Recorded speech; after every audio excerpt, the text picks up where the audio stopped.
2 years ago, someone's father wrote a book. It told the story of a man living in a world of cripples. This man, blessed with extraordinary powers, chose to help the weak and save lives. In the end, he brought peace to the world, but at the ultimate cost: his life. Our story begins in Wellston Private High School, specifically in the cafeteria. Today is special because the famous chocolate cake is being served. One lone slice of the legendary dessert sits unclaimed until two students start fighting over it. On one side, we have Remy. She tells Arlo to hand over the cake, since she saw it first. However, Arlo doesn't care. He coolly reminds Remy that it's his since he took it first. This answer only infuriates Remy, and she releases her powers. Electricity starts flowing through her body as she demands the cake back. Arlo doesn't hold back either and creates a barrier to block Remy's electricity. They both clash dramatically, and yes, all this over a slice of cake. Meanwhile, in the background, a boy nervously watches the scene unfold. At first glance, he seems concerned about the situation. But his real worry? Missing out on grabbing at least one slice of the cake. This boy is our protagonist, John. Right now, John is stuck in class, bored out of his mind like the rest of his classmates. His thoughts wander back to the chocolate cake he missed out in the cafeteria when he notices Remy enjoying her slice next to him. His daydreams are interrupted when the teacher asks for a volunteer to solve a problem. John raises his hand. Is he about to show off his skills? Nope. He just wants to go to the bathroom. This clearly annoys the teacher. But he still lets him go. Before leaving, a classmate mocks John, but one piece of chalk thrown by the teacher decides to intervene. Well done, sir. You have my respect. On his way to the bathroom, John starts noticing a soft rumble coming from the other side of the wall. Great is his surprise when he sees a red-haired guy piercing through the structure of the building. Despite the chaos, and with his life at risk, John asks the injured classmate if he's okay. The red-haired guy stands up as though nothing happened, and we can finally see who threw him through the wall. Ison, an orange-haired guy with a not-so-happy expression, is the culprit of this chaos. And what caused this clash? A fight over a pen.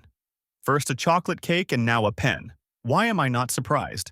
Despite his injuries, the red-haired guy decides to fight back, charging energy between his hands and releases a powerful beam.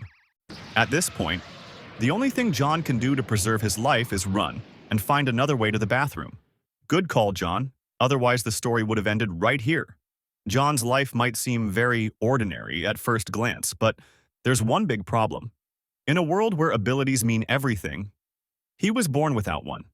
John finally escapes the chaos and finds what he thinks is a safe path to the bathroom, or so it seemed. Just outside the bathroom door, he comes across two students. One of them is bullying the other, throwing punches as the victim cowers. John hesitates for a moment, watching the scene unfold. Despite being powerless, he decides to step in, before the situation escalates any further. With surprising courage, John pushes the bully back and firmly tells him to keep his hands to himself. The bully freezes, momentarily surprised. But then he looks at John, and his expression shifts completely when he realizes the school cripple was playing to be a hero. The sneer quickly turns into aggression as he lunges at John, ready to remind him of his place. The bully might be fast, but John is even faster. With a swift move, he deflects the bully's attack and counters with a perfectly aimed right jab to the bully's face. The force of the punch leaves the bully stunned. He clearly was not expecting this outcome. Then John notices something unsettling. A faint purple glow begins to emanate from the bully's body. His skin hardens, turning into stone, and his gaze becomes cold and menacing. John is unsure on how to handle this. He has already seen students nearly destroy each other over trivial things. But this is different. His life might actually be at risk. The bully starts rambling about the position a weakling with no abilities has in society, warning that if John keeps getting in others' way, he might end up dead. Meanwhile, we see the bully's victim has the ability to turn invisible. Without anyone noticing, he slips away from the scene. Not even a thanks? In a flash, the bully gets behind John and strikes with an elbow. Thankfully, John manages to block it with his arm. It seems the bully's ability isn't just about skin hardening. It's more of a self-enhancement power. The bully tries again to intimidate John, even demanding he beg for forgiveness. This only makes John laugh. The idea of begging someone so weak is a joke to him. He proceeds to list the names of the people he considers strong. Remy, Ison, Blake, the red-haired guy from earlier, and finally Serafina. a name we haven't heard in the story so far. This clearly infuriates the bully, but John doesn't flinch. He continues mocking the bully's ability, even says that without any power, he could easily defeat him. The bully charges at John, angered by his words. But John had been slowly moving toward the window. As the bully lunges, John swiftly grabs his arm, using his momentum to throw him out of the building. Once everything settles, John returns to his usual self, relieved and surprised that his mind games actually worked. His arm is broken and he'll need to visit the infirmary, but for some reason, that makes him more nervous than his earlier experience. John is now in the infirmary, and by the words of the doctor, he is irregular. Our protagonist looks more nervous than usual after hearing the doctor's words. Understandable. The doctor's attitude is very menacing, and he seems exhausted from dealing with John. At this point, he might even do more harm than good. The doc hands him a medicine to heal his arm. At least he's glad John pissed off only the stone guy and not one of the higher ranks of the school. Otherwise, not even the medicine would save him. John is about to leave, but one hand on his shoulder stops him. He won't go anywhere until the medicine takes effect. Meanwhile, on the rooftop of the school, a purple-haired girl is spending time chatting with someone. Her expression is very stoic until the person on the other side of the conversation asks her for help, which makes her smile slightly. Back in the infirmary, a girl shows up, annoying the doctor, thinking he has more work to do. She calls out to John, and we find out she's the same person from the rooftop earlier. Now, we learn two things. The purple-haired girl's name is Sarah, the same one John mentioned while mocking the stone guy, and she's been texting with John this whole time. John was going to stay at least 3 hours in the infirmary, and he was desperate to have some company. Sarah laughs and starts to leave for class, but John knows she never actually goes and begs her to stay. They spend time in the infirmary scrolling through their phones until John suddenly bursts out laughing like a maniac. Sarah asks him why he's acting like that. Wrong move, Sarah. This only makes John reveals the marvel contained on his phone. His score in Slappy Pig, but Sarah is not even impressed since her record is even higher. Suddenly, the whole school rumbles, cutting their free time short. We expect a sign of what's happening, but all we hear are the doctor's furious screams. He storms out of the room barking like an angry wolf. Apparently, another regular is causing a commotion somewhere else in the school. Before leaving, he warns John, "You better be here when I get back." John agrees, mentioning that he'll wait there with Sarah. The moment the doctor is out of sight, both of them decide to leave, completely disregarding his menacing words. Outside of the school, we encounter the rock boy again. His irritation hides any sign of pain. His mind is clouded with thoughts of revenge against John, and by sheer coincidence, he appears right in front of him. Coming out of his hideout, the rock boy grabs John by the shirt and looks ready to start another fight. Yep, this guy never learns. However, this time John isn't alone. When the rock boy notices Sarah standing with him, his fighting spirit vanishes. Sarah only needs to say a couple words to make the bully shake like jelly. He tries to act tough, but it's clear how shaken he really is. Sarah grows tired of his rambling and, without moving a muscle, throws the rock boy around like a rag doll.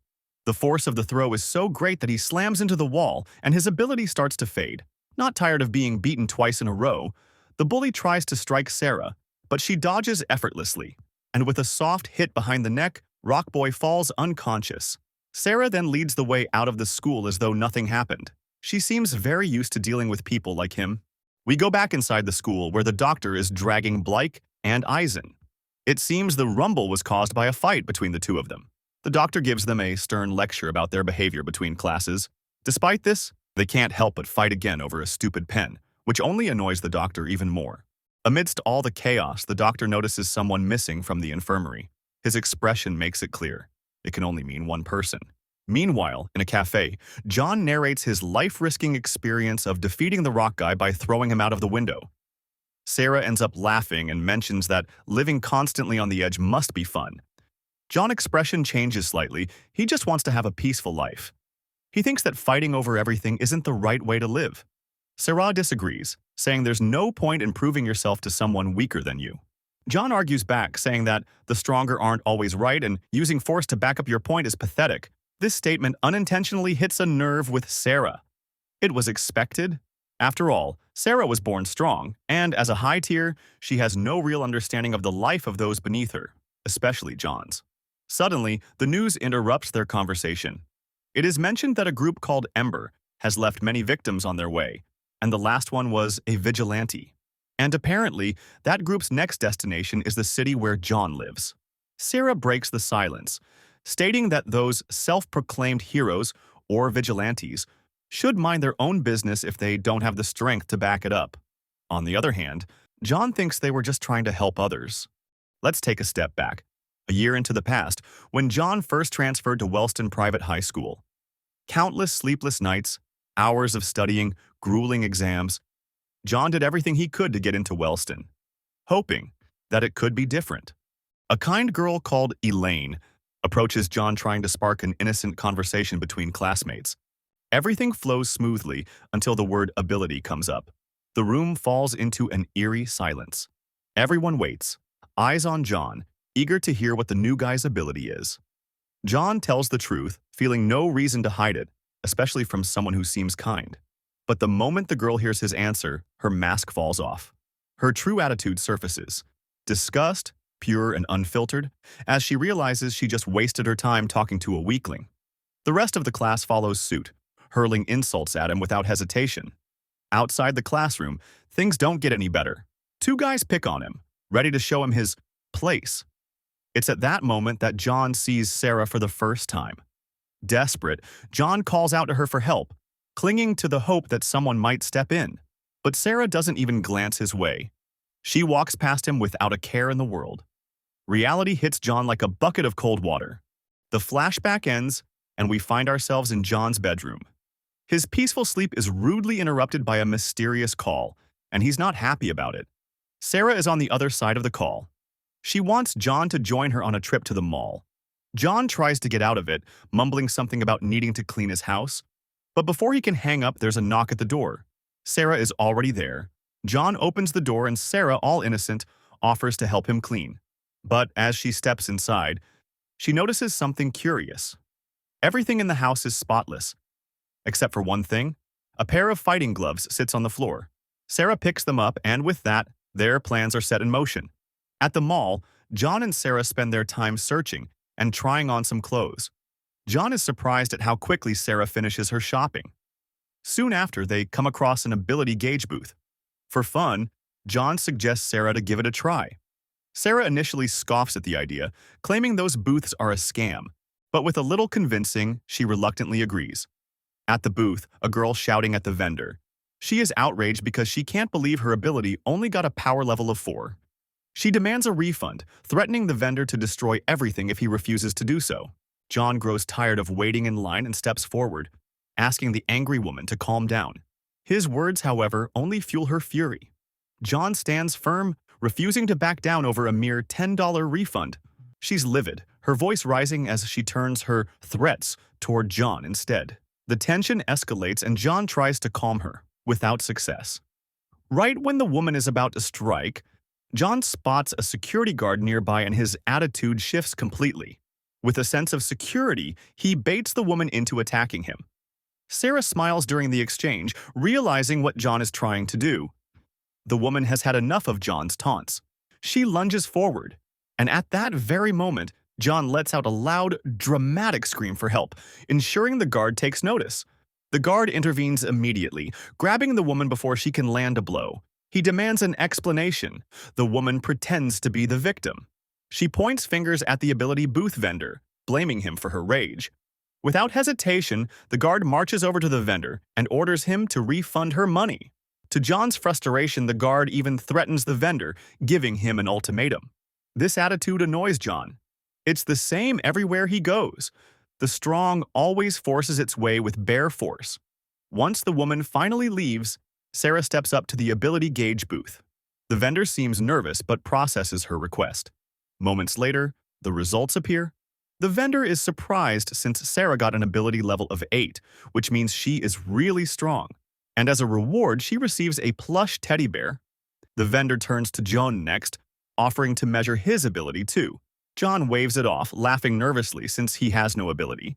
The pair exits the mall, and the streets are already cloaked in darkness. John suggests taking a detour since the bus station is crowded and Sarah goes along with it. As they walk, Sarah teases John about his earlier antics. "I really thought you were going to start a fight back there," she says with a smirk. But the ending was anticlimactic, since he ended up screaming for help. John's thoughts are still wandering on the previous scene. The vendor was not wrong, but he ended up losing the money simply because he was weaker. Sarah tries to cheer him up, saying that at least he did not break his arm this time. Suddenly, John perceives a strange presence. His eyes dart around the dimly lit street, and without an explanation, he grabs Sarah and pulls her into a run. Sarah looks confused and doesn't understand why John is acting like that. They end up hiding in an alley. John reaches into one of their shopping bags. He pulls out a shirt and tosses it into the air. To their surprise, the shirt doesn't fall to the ground. It hovers, suspended in midair. "It's invisibility," John mutters, barely finishing his sentence before Sarah activates her power. The streets turn gray and time freezes. Moving forward with precision, she delivers a powerful kick to the space beneath the floating shirt before the world starts moving again. The guy flies away upon getting hit, and Sarah, looking noticeably drained, tells John to better get out of there. I wonder, where have we seen someone with an invisibility power? Outside of John's house, the streets are silent, shrouded in deep night, with no sound to be heard. John and Sarah return safely from the mall after their uncomfortable encounter with the invisible man. Sarah still can't wrap her head around what just happened. John dismisses it, suggesting it was probably someone trying to mug them, but he admits it was more than enough excitement for one day.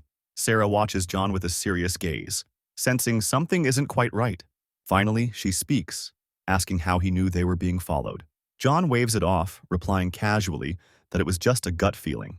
Quickly changing the subject, he asks if she'd like to eat with him. Sarah declines the invitation, mentioning that it's pretty late and she should head back to her dorm. John reacts with alarm, clearly not expecting her to leave after what they had just experienced. Sarah remains stoic, assuring him that she can take care of herself. John reluctantly agrees, but insists she should stay the night, just in case. Sarah settles onto the sofa, her eyes falling on a lone book resting on the table. Its title reads, Unordinary, just like this manhwa. Ignoring John's questions from the kitchen, she picks up the book with quiet curiosity. John notices her holding it, a pinch of nervousness in his voice. Sarah asks how he managed to get his hands on a book that had been banned 2 years ago. John explains that his father gave him a copy since he had a few spares. Sarah reads the author's name on the cover and is surprised to learn that John's dad is the book's writer. She admits she's been interested in the book for a while, but since the ban, finding a copy has been nearly impossible. Curious, she wonders what made it so controversial that it vanished without a trace. John listens attentively, surprised at her level of interest in the topic. However, his expression darkens when she mentions rumors about the book being cursed, that readers, especially self-proclaimed superheroes, became delusional after reading it. John finally speaks, disagreeing with the notion that those superheroes were delusional. Instead, he argues, they understood the book's message. The world is flawed, and people should use their powers to bring balance and peace instead of serving selfish interests. With a faint smile, Sarah quips that he sounds like a vigilante. John finishes by inviting her to read it herself. Intrigued, Sarah decides to borrow the book.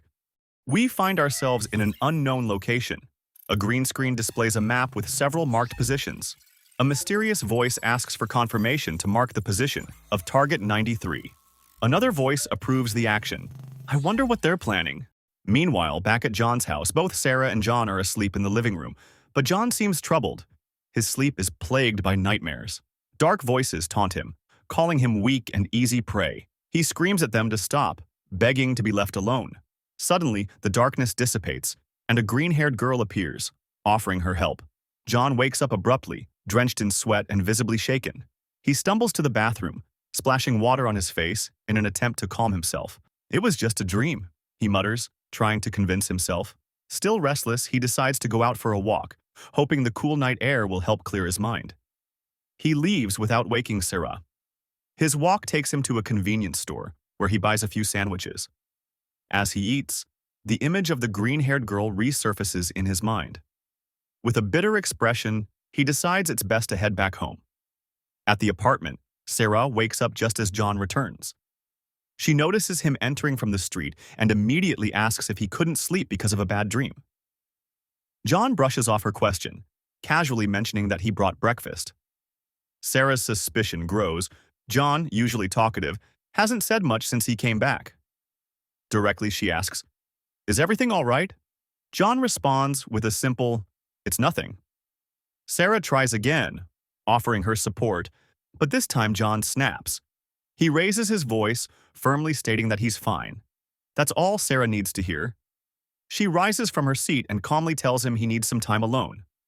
John tries to salvage the situation, but Sarah collects her shopping bags and leaves without another word, leaving John alone with his clouded thoughts. Outside, Sarah's phone buzzes. She glances at it and sees 37 unread messages waiting for her attention. It seems her phone had been in sleep mode. The scene shifts to the dormitories of Wellston School. A blue-haired girl notices Sarah entering the dorm and immediately approaches her. She looks both angry and worried, clearly upset that Sarah hasn't responded to her messages. Something about this girl feels familiar. The blue-haired girl scolds Sarah sternly for making her worry. What angers her even more, though, is the fact that Sarah was spending time with John. She starts yelling, questioning why someone of Sarah's status would ruin her image by associating with a cripple. Midway through her tirade, Sarah cuts her off. Now we learn that the girl's name is Elaine. Sarah activates her ability, freezing Elaine in place. With a calm but firm tone, Sarah reminds her that her choices and actions are none of Elaine's business. After heading to her room, time resumes, and Elaine collapses to the floor. Still dazed, Elaine receives a phone call asking if Sarah has returned. She confirms, though her frustration is evident. Back in her room, Sarah starts unpacking her shopping bags, including the teddy bear she won with John. Her phone buzzes. It's a message from John. He's apologizing for his behavior earlier and warning her to be cautious with the book. He reminds her it could cause serious trouble if anyone finds out she has it. Curious, Sarah opens the book and notices a handwritten note. Dedicated to my son. Before she can process it further, a sudden knock on the door startles her. She quickly hides the book and opens the door to find a familiar face. Arlo greets her, attempting a compliment, but Sarah quickly sees through his words and dismisses him. Undeterred, Arlo reveals his purpose. He wants Sarah to join him for a turf war since they're short a member. Sarah refuses outright. As she's about to close the door, Arlo stops her by reminding her of her duties as the rightful queen of the school. She glares at him and asks why Remy isn't handling it. Arlo explains that Remy had to step away for a while due to family issues. He continues trying to persuade her, promising that she won't have to lift a finger. He assures her that he and the Jack will handle everything, so there's no need for concern. 6 hours later, we see Sarah, Arlo, Blake, and Elaine on a bullet train, heading toward their turf war. The Wellston team arrives at their destination, a barren, deserted area. Their opponents are 4 ability users from Agwin School. As the Wellston team approaches, the Agwin students notice them. Arlo greets them with his usual smug confidence. However, the king of Agwin interrupts him, pointing out that since Arlo organized the turf war, they shouldn't have arrived late. This remark catches Sarah's attention. She recalls Arlo telling her that Agwin challenged them, not the other way around. Her suspicions grow as the 2 kings step forward to meet in the middle of the arena. The king of Agwin questions why they were challenged, pointing out that Wellston has no reason to provoke them. Arlo smirks and reveals his true intentions. Agwin recently gained a new queen, and he wants to see her in action. The rules of the turf war are announced.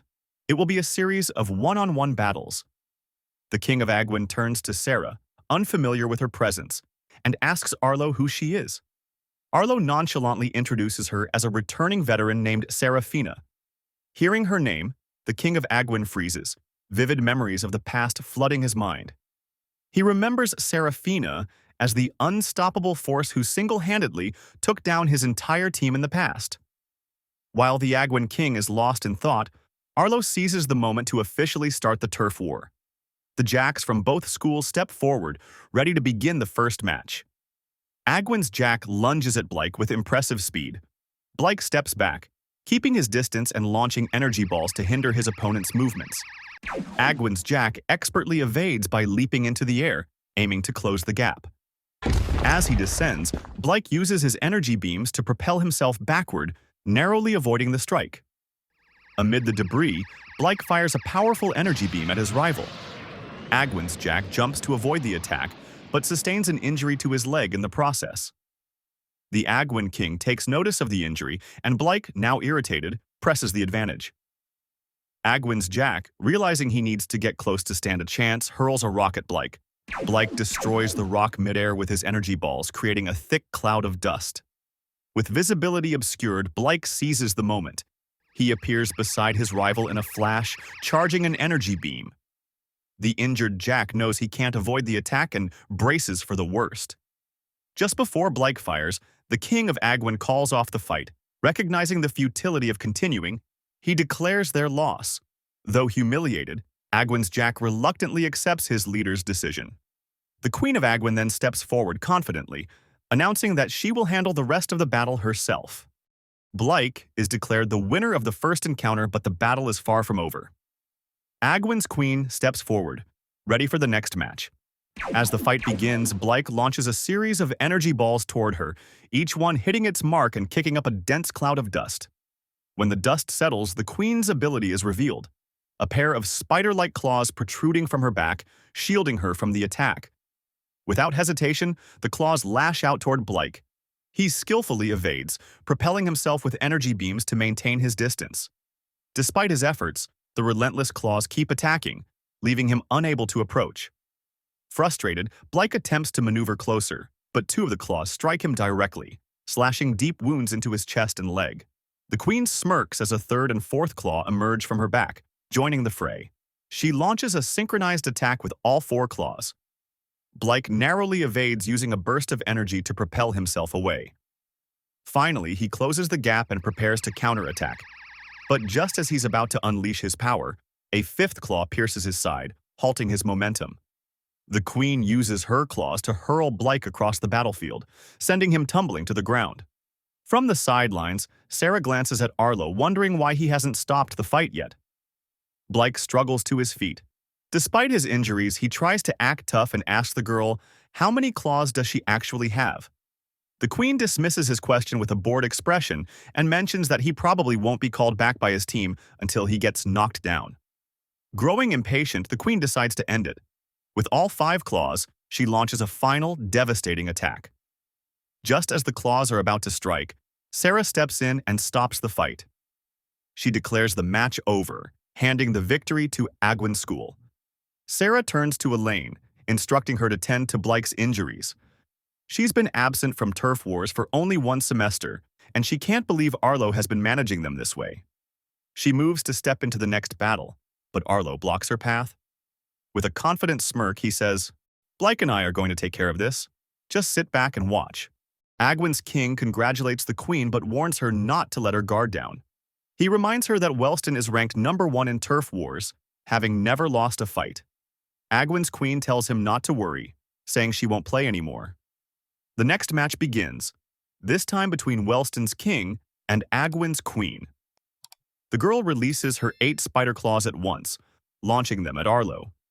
He remains still, creating a barrier to block the attack. The queen notices Arlo's strategy and decides to change her tactics. Using 4 of her claws, she leaps into the air, searching for a weak point before attacking again. Arlo blocks her effortlessly, not even breaking a sweat. The queen begins to notice cuts appearing all over her body. Arlo's barriers seem to deflect damage. She tries to increase the distance, launching more attacks, but Arlo steadily walks toward her, blocking every move. The injuries on her body continue to multiply, and she starts retreating. As she tries to back away, she discovers a barrier blocking her path. Arlo creates a cage-like barrier around her, trapping the queen like a spider in a glass.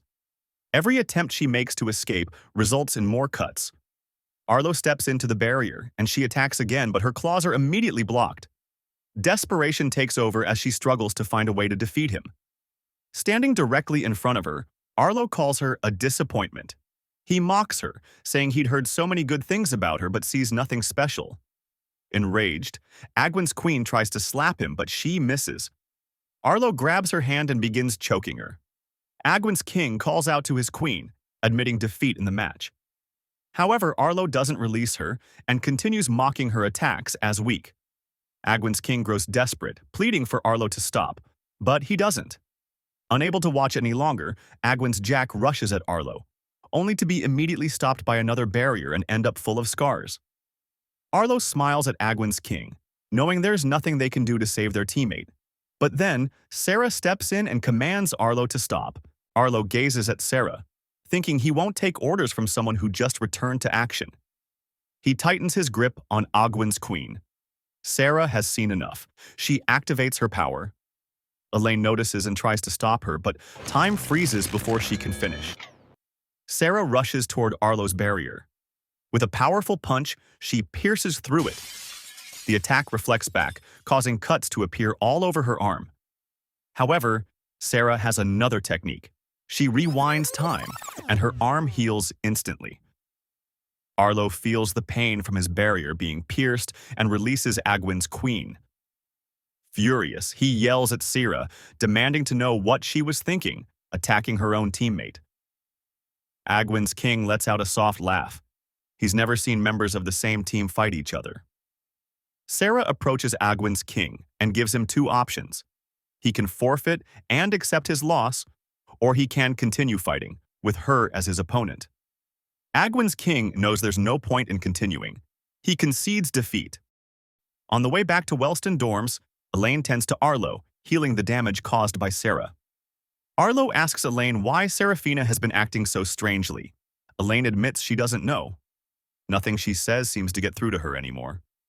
Frustrated, Arlo asks what the point is of having Sarah as her roommate if she can't keep an eye on her. Elaine finally speaks. It's all because of John, she says. She explains that Serafina used to focus on being perfect until she started hanging out with John. Now, Sarah is completely different from the person everyone once idolized. Elaine adds that Sarah even stayed at John's place last night, which intrigues Arlo. He tells Elaine to keep a close eye on Sarah and report anything suspicious. As for John, Arlo plans to deal with him personally. John walks down the street when the news catches his attention. Another victim has been found, marked with the Ember logo. The victim, a vigilante, was found in the South Wellston area. John notices that the attacks are getting closer and closer. The news continues, revealing that those killed by Ember were known as high-tier vigilantes. They then show public opinions about the fallen vigilantes. Most people consider them lunatics who cause trouble and are just waiting to be killed. John keeps walking, ignoring the news. Back at Wellston, Blake is calmly heading to class when Ison sneaks up on him, giving him the scare of his life. Ison laughs upon seeing the scars all over Blake's face and asks if he got beaten up in the turf war. Blake retorts, saying at least he's strong enough to be in one. Ison responds, claiming he could be in a turf war too, but he's not into that stuff. Okay, dude, whatever you say. Blake mentions that Serafina was at the last turf war, which surprises Ison. Ison asks what happened, and Blake tells him that Serafina actually attacked Arlo. However, Blake stops mid-sentence, realizing he's not supposed to talk about it. Ison, sensing Blake is hiding something, says he'll feel better if he confesses and promises to keep it a secret. Meanwhile, John has returned to school, stressed, because he forgot he had a history exam. He bumps into Arlo in the aisle, still distracted. John apologizes, apparently unaware that Arlo is the king of Wellston. Arlo's classmate grabs John, demanding a proper apology. John, confused, wonders what the guy wants from him. Maybe he wants an apology too. He asks to be let go, explaining he has a test in 10 minutes. Arlo intervenes, telling his classmate to let John go. Arlo wishes John good luck on his exam, and John hurries off. Why do I feel like Arlo is about to do something? Arlo's classmate reminds him that John is the cripple Arlo was looking for. However, Arlo simply asks if his classmate noticed anything odd about John, to which the classmate denies. Arlo continues, asking what he would do if he were a weakling and bumped into the king. The classmate responds that, of course, he would be careful to avoid getting beaten up. Arlo thinks exactly the same. However, when John bumped into him, there was no sign of fear in his eyes. This attitude sparks a sense of curiosity in Arlo towards John. Meanwhile, on the school's rooftop, Sarah sits playing a game on her phone. Upon reading the word perfect, we dive into her memories. For as long as she can remember, she was taught to be perfect. Phrases like, "You are not like the others," "You were born gifted," and "You will rise above your peers" were constantly drilled into her. She had to be stronger and smarter than everyone else. She had to be perfect. But when perfection becomes an expectation, it's no longer an achievement. Sarah stopped living for herself. Her only role was to be perfect. We return to John and Sarah's first encounter. John, backed up against a wall, listens to his two bullies lecture him about hierarchy in Wellston until he notices Sarah. In his desperation, John calls out to her for help. The bullies laugh at him for not understanding his place. A weakling like him should never speak to the queen. One of the bullies gets frustrated by John's defiance and throws a punch. However, John manages to dodge it. At that moment, needles fired by the other bullies start hitting John. Sarah watches the scene unfold, and even she thinks two bullies against a cripple is overkill. Despite being a cripple, John avoids the bullies' punches and manages to land a knee to his stomach. John then uses the other bully's surprise to charge at him. He grabs him and tries to apply a hold, thinking he has a hostage to stop the other bully. But the other bully doesn't care and charges at John again. John, realizing his strategy failed, pushes his hostage toward the other bully and makes a run for it. As he's about to leave, John and Sarah lock eyes. John thanks her for not lifting a finger. Sarah is lost in her thoughts, still remembering the encounter with the cripple. The teacher calls her to collect her test, snapping her back into reality. A perfect score, as always. Her classmates voice their opinions aloud, saying that everything is too easy for her. However, they don't know that Sarah worked hard to be in this position. She walks down the aisle, hearing the expectations of other students, but they fall silent the moment they see her. In another aisle, two students mention that today they're serving the famous chocolate cake, and John can't wait to have a taste of it. In the cafeteria, John happily walks with a slice of chocolate cake in his hands. However, someone calls out to him. When he turns around, he sees Sarah again, but this time she's asking him to give her the slice of cake. John immediately refuses to follow the order. He doesn't care if she's the queen or whatever. He earned that slice and it belongs to him. Sarah extends her hand, her voice sharp as she threatens John, telling him not to make her repeat herself. John feels the weight of her presence. Nervously, he moves the cake toward her hand, but in his shaking state, he ends up dropping the cake. Sarah freezes for a second, trying to process what just happened. Her fury begins to boil, and she loses awareness of her surroundings. In a flash, she activates her powers and strikes John, sending him flying into a wall. She approaches him and gets down to his level.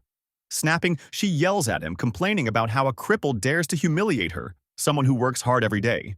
Her frustration keeps building. She slaps John, trying to understand how someone so weak acts as though he owns the place without understanding his position. At the end, it's not about the cake. She's angry because someone like John has more freedom than her. We return to the present, where Sarah is chatting with John about his failed exam. Serafina leaves the rooftop and hears the rumors about her fight with Arlo during the last turf war. It seems that Ison can't keep his mouth shut. Sarah continues to hear comments about her lack of respect for the rules and her appearance. But when the students notice her, the whole aisle falls into silence, and a smile creeps onto her face. For the first time, she feels truly happy, finally free from everyone's expectations. We are now at John's place. It seems that John was working out until somebody calls him. It ends up being his dad. Upon answering the call, his dad asks him how everything is going. You know, dad stuff. However, he also warns him to be careful since a group called Amber is causing trouble around his area. His dad really means it and tells John not to do anything stupid. I wonder what he means by that. The call ends faster than expected since John's dad's editor is calling him. At the Wellston dormitories, we see Sarah reading Unordinary, the book John lent her. She closes it and leaves it on the bed before heading out for a walk. When she's about to leave, she meets Elaine. Elaine cheerfully offers her a glass of orange juice made with fruit from her family's farm. Sarah accepts the offer, but says she'll have it later since she's about to leave. Sarah walks down the street thinking about the book's contents. It's a story about a man who protects a world full of cripples. How did someone come up with that premise? She wonders. She thinks John's father wrote the book to share his idea of a world where John could stand as everyone's equal. She recognizes that many people agree with that vision. That's why so many self-proclaimed heroes appeared, trying to emulate the hero of the book. It's no surprise the authorities banned the book since it goes against the structure of the current society. They feared how it inspired many high tiers to take action after reading it. But the world of the book and the real world share something in common. Only strong people have the power to influence reality. Back in Sarah's bedroom, we see Elaine leaving a glass of orange juice on Sarah's desk. As she turns to leave, she notices the book resting on the bed. Sarah returns from her walk and notices the orange juice on her table. She also notices the book on her bed and realizes she really messed up. On the other side of the bedroom, Elaine is researching the book. She finds a wiki about it and learns that the book is the reason so many vigilantes and self-proclaimed heroes started to appear. She continues her research and discovers several news articles about those superheroes being murdered. She gets frustrated because she doesn't know what to do and is scared that Serafina wants to become a vigilante. Elaine decides to call Arlo. Arlo picks up the phone, and Elaine tells him that Serafina is in big trouble. She explains that Sarah has a book called Unordinary and insists it can only mean bad news. Arlo tells her to calm down and stay focused. For now, he says it's better if no one else finds out about this. Back on the rooftop, John is talking to Sarah about his report card. From his attitude, we can infer that he failed almost everything. Sarah tells him not to freak out since there's nothing he can do about it. She then uses the moment to tell John that she cannot give him back the book. John immediately guesses that it must be because Elaine found it. From Sarah's expression, John realizes he's right. He reprimands her for being so careless and reminds her that, even with her ability, she can't rewind this mistake. John asks her what her plan is, and she replies that she'll keep the book for a while so no one can trace it back to him. Sarah tells John not to worry. Since she's the school's ace, she believes they will be lenient with her. John then asks her what she thought about the book. Sarah tells him that its content was absurd. However, she admits that some points are not fully clear to her and asks John for help. John starts by saying that he admires the hero of Unordinary because he listened to others and saw value in everyone. He continues, explaining that the core idea is that even the weakest people can have amazing ideas and they should be protected. With a proud light in his eyes, he says that if he were qualified, he would join the people trying to make that vision a reality. Sarah gazes at him and apologizes for the book, saying she didn't know it meant so much to him. John tells her it's okay since he has read it many times and needed a break from it anyway. In the library of the school, we find Blake reading a book. Everything is quiet until someone drops a mountain of books on the table. It's Remy, and she's upset about the number of exams she has to take at the end of the quarter. Blake is surprised. He didn't know Remy came back last night. Remy asks Blake to tell her if anything interesting happened last week. Blake mentions that they won a turf war, and he also adds that Sarah even substituted her as the queen. Blake is about to share something only royals should know. However, Remy interrupts him, saying everyone already knows that Sarah kicked Arlo's butt in the turf war. Remy is relieved that those two finally fought it out. However, she knows it's none of her business, despite Blake saying otherwise. Remy understands that her position as the queen is only because Sarah doesn't want it. She's aware that her level is far below theirs, and trying to stop them would probably get her killed. Blake then asks Remy why she left so suddenly. Remy's attitude changes and pain fills her eyes. She finally reveals she attended a funeral. Her brother was murdered. Meanwhile, we see John in his classroom. He looks really thoughtful. He starts remembering some kids laughing in front of him. A younger John, beaten and bruised, glares at them with fury. A hand extends toward him, offering help. It's the green-haired girl again. Suddenly, the teacher's voice snaps John back to reality. He stands up and collects his grade report, and it's not as bad as he was expecting. Elsewhere, Arlo is walking down one of the school aisles. He's surprised that Sarah managed to get a copy of Unordinary. He wonders if her recent behavior is influenced by the book. Suddenly, John bumps into Arlo, scattering all his papers. Arlo bends down to help him collect them, and the people around start murmuring. But when Arlo raises his voice, everyone goes silent. As Arlo leaves, he tells John to be more careful next time. However, his expression changes as he leaves, revealing that he's actually planning something. Now we find Arlo and Eason in an empty classroom. Eason is wondering why Arlo called for him. Arlo tells him that his expertise is needed and asks if he's able to find information on anyone. Eason asks what exactly Arlo is looking for.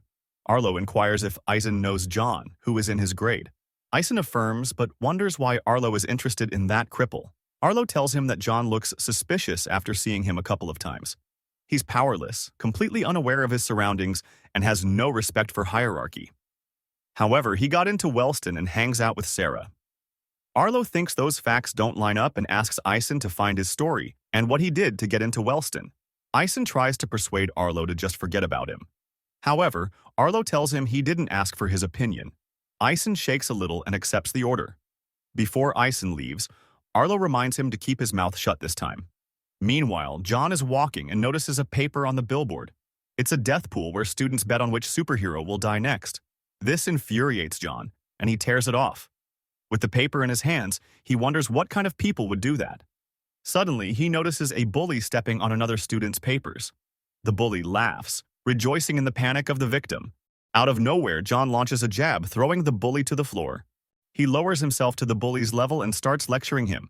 John calls him a disgrace to society for stepping on people weaker than him. The bully only laughs and prepares to attack. He shoots a laser at John, but John doesn't flinch and avoids the attack. John has had enough and starts beating the bully.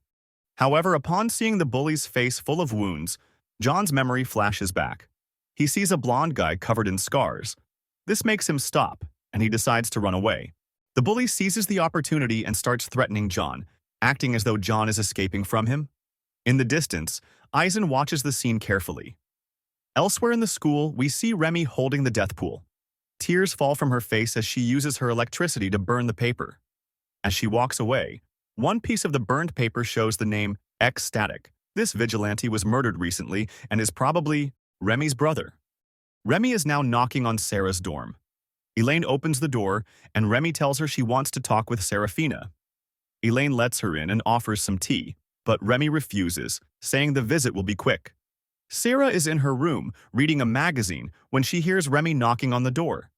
Remy walks in and notices the teddy bear. However, she also spots a circuit inside of it. Immediately, Remy apologizes to Sarah and thanks her for substituting as queen during her absence. Sarah tells her not to worry, saying she owed it to her. After all, Remy had taken the burden of being queen off her shoulders. Remy keeps glancing at the bear, enough that Sarah asks why she's staring so much. Remy points out the chip inside the bear, saying it's giving her bad vibes. Curious, they open the bear and examine the circuit. It turns out to be a tracking device. This makes Sarah remember the moment she won the bear. She begins to wonder if all the prizes from the level gauge booth contained trackers. Her mind races back to the booth sign, which mentioned that anyone with an ability level of 5+ would receive a prize.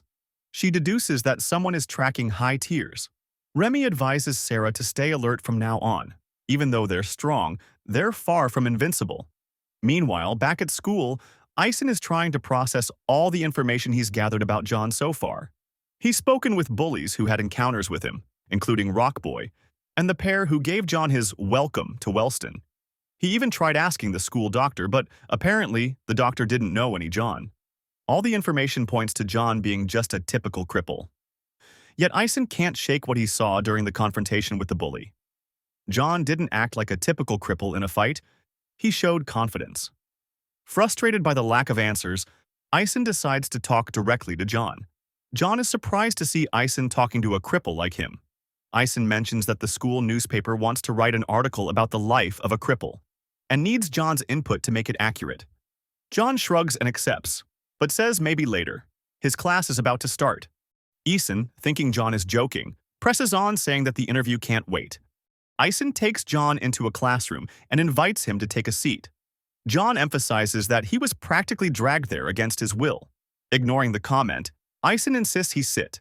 Ison explains that he's writing the article to bring attention to the struggles of low tiers and urges John to speak with full honesty, holding nothing back. John is surprised and happy at the comment, unaware of Ison's true intentions. The interview begins with Ison asking where John is from. John replies, New Boston, surprising Ison since it's quite far from the school. Ison then asks if that's where he went before transferring, but John corrects him, saying he was homeschooled and Wellston is his first real school. So, what made you switch? Ison asks. John explains that he was curious to see what a real school was like, but his dad had been a bit protective of him, which delayed his chance until now. Ison continues, asking how his experience at the school has been so far. John responds that it's been pretty bad, to say the least. When prompted to elaborate, John states that low tiers have no rights and must stay alert at all times since everywhere is a danger zone. John is surprised by how much Eisen is writing but doesn't realize that Eisen is actually doodling a silly scene of himself defeating Blake and impressing Remy. Eisen proceeds to ask how John manages to survive in such an environment. When John begins to answer, Eisen cuts him off, asking him to focus specifically on his own actions. John explains that he tries to walk on the edges of the hallways and stay quiet to avoid drawing attention to himself, though Eisen suspects he's lying. John eventually says the article should emphasize the importance of accepting people's differences. However, Eisen abruptly stands up, cutting John's speech short. Eisen reminds John that he still has many questions left to ask. He asks how John chose Wellston as his school. John replies that Wellston has one of the best academic programs in the nation. Feeling uneasy, John notices that the interview has shifted into more of an interrogation. Eisen comments that Wellston is also renowned for its high-tier abilities, making it a risky choice for a cripple like John. John admits that he assumed academics would be more valued than fighting, but Eisen dismisses this as short-sighted, although expected from someone inexperienced in such environments. Eisen then brings up John's father, striking a nerve. He asks if John's dad ever warned him about the challenges of the school. Eisen continues, suggesting that attending a closer school might have been a better first step instead of jumping into Wellston. He speculates that perhaps John's father had already tried that, but for some reason it didn't work out. John finally snaps. Grabbing Eisen by the shirt, he demands that he stop prying into his life. John reminds him that the purpose of the interview was to discuss his struggles as a low tier, not to be interrogated. With surprising strength, Eisen grabs John's arm and calmly remarks that John is very lucky to have Serafina on his side. Effortlessly, he removes John's hand from his shirt. Picking up his folder, Eisen thanks John for the information before leaving the empty classroom. It seems Eisen now plans to dig into John's past in New Boston. We find Eisen scrolling through pictures from New Boston High School. Suddenly, he spots John's picture among the files. Eisen abruptly stands from his chair, making a lot of noise and drawing attention.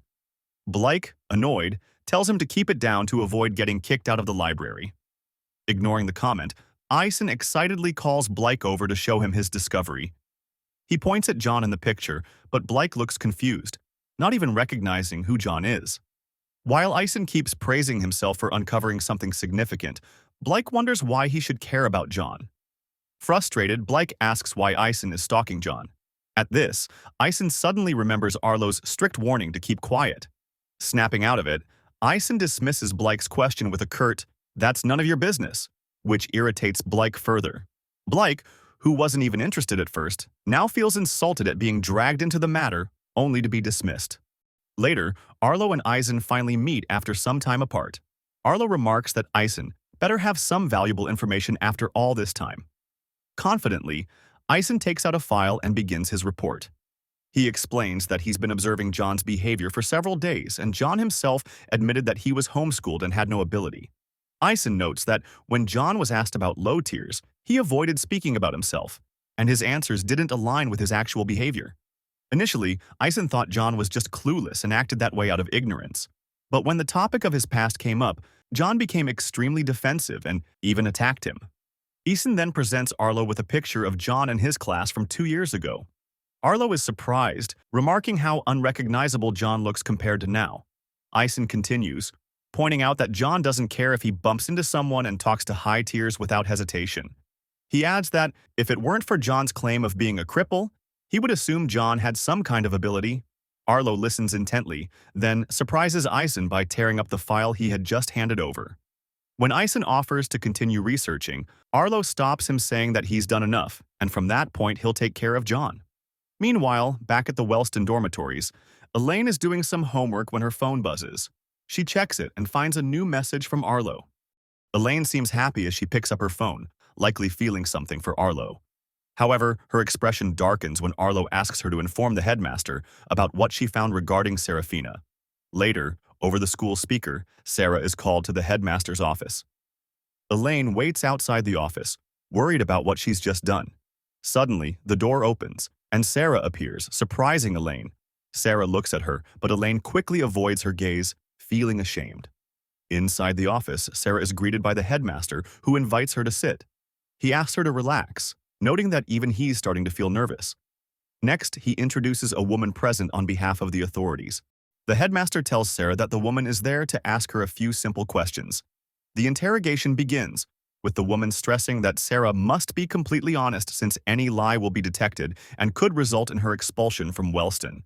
The woman asks if Sarah has a book called Unordinary, to which Sarah replies affirmatively. "How long have you had the book?" the woman asks. Sarah answers that it's been about 12 days. Things begin to feel more serious as the woman asks how Sarah got the book. Sarah becomes nervous, not wanting to involve John. She starts analyzing the woman's power, and from her expression, she deduces that it must only be a lie detection ability, so her thoughts are safe. The woman, growing impatient, demands an answer. Sarah finally speaks, explaining that after leaving the mall, she felt like she was being followed by an invisible entity. After confronting it, she ran off with all her might. When she returned to her dormitory, the book was already in one of her shopping bags. The woman has been using her power while Sarah spoke and didn't detect any lies. She continues, asking if Sarah was with anyone when the incident happened. This question shakes Sarah once again.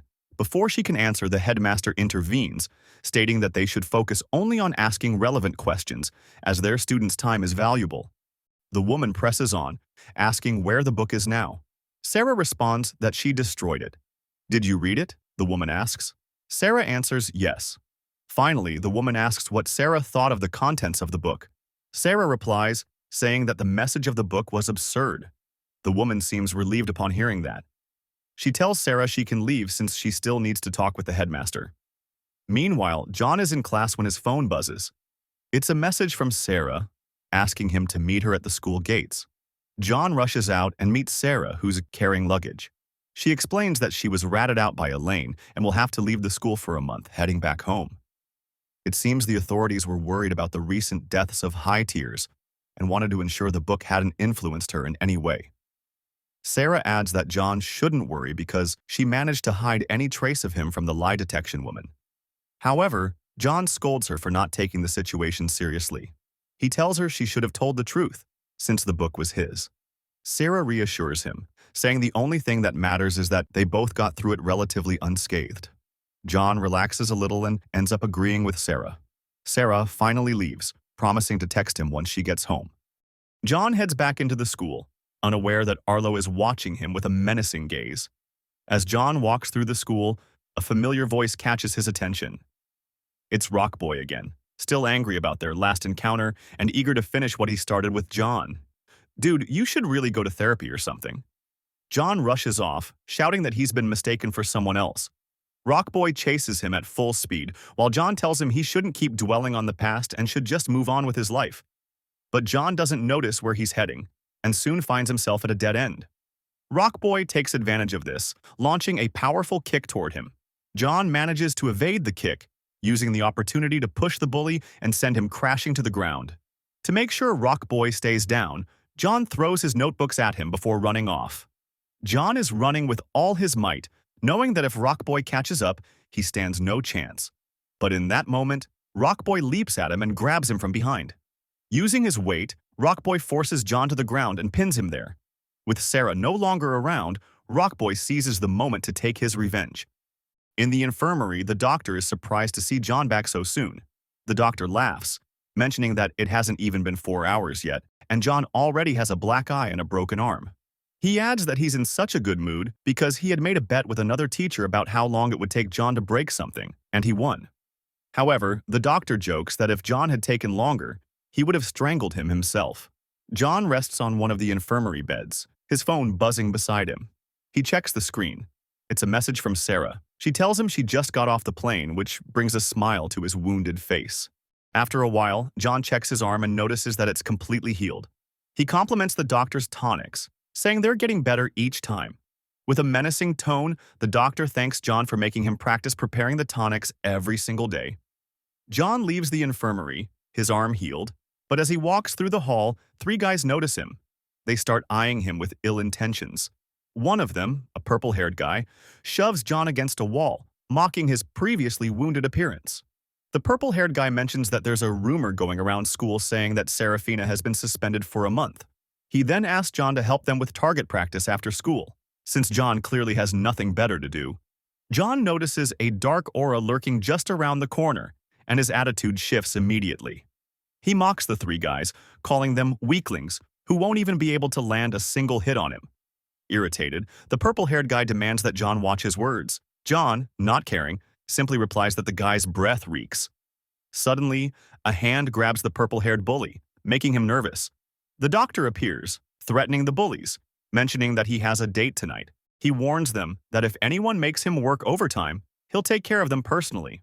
John starts laughing softly, but the doctor's irritation grows. He adds that his threat applies to John as well. Finally, the doctor leaves, threatening them once more and saying he'll keep an eye on them. Once the doctor is out of sight, the purple-haired bully resumes his actions, calling John lucky for being saved by the doctor. He tells John that a cripple like him is nothing but a leech, feeding off others. The bullies finally leave, but John stands still, reflecting on what he just said. The words, "a leech who feeds off others," linger in his mind, making him think of the green-haired girl from his past. A dark expression settles on John's face as memories resurface.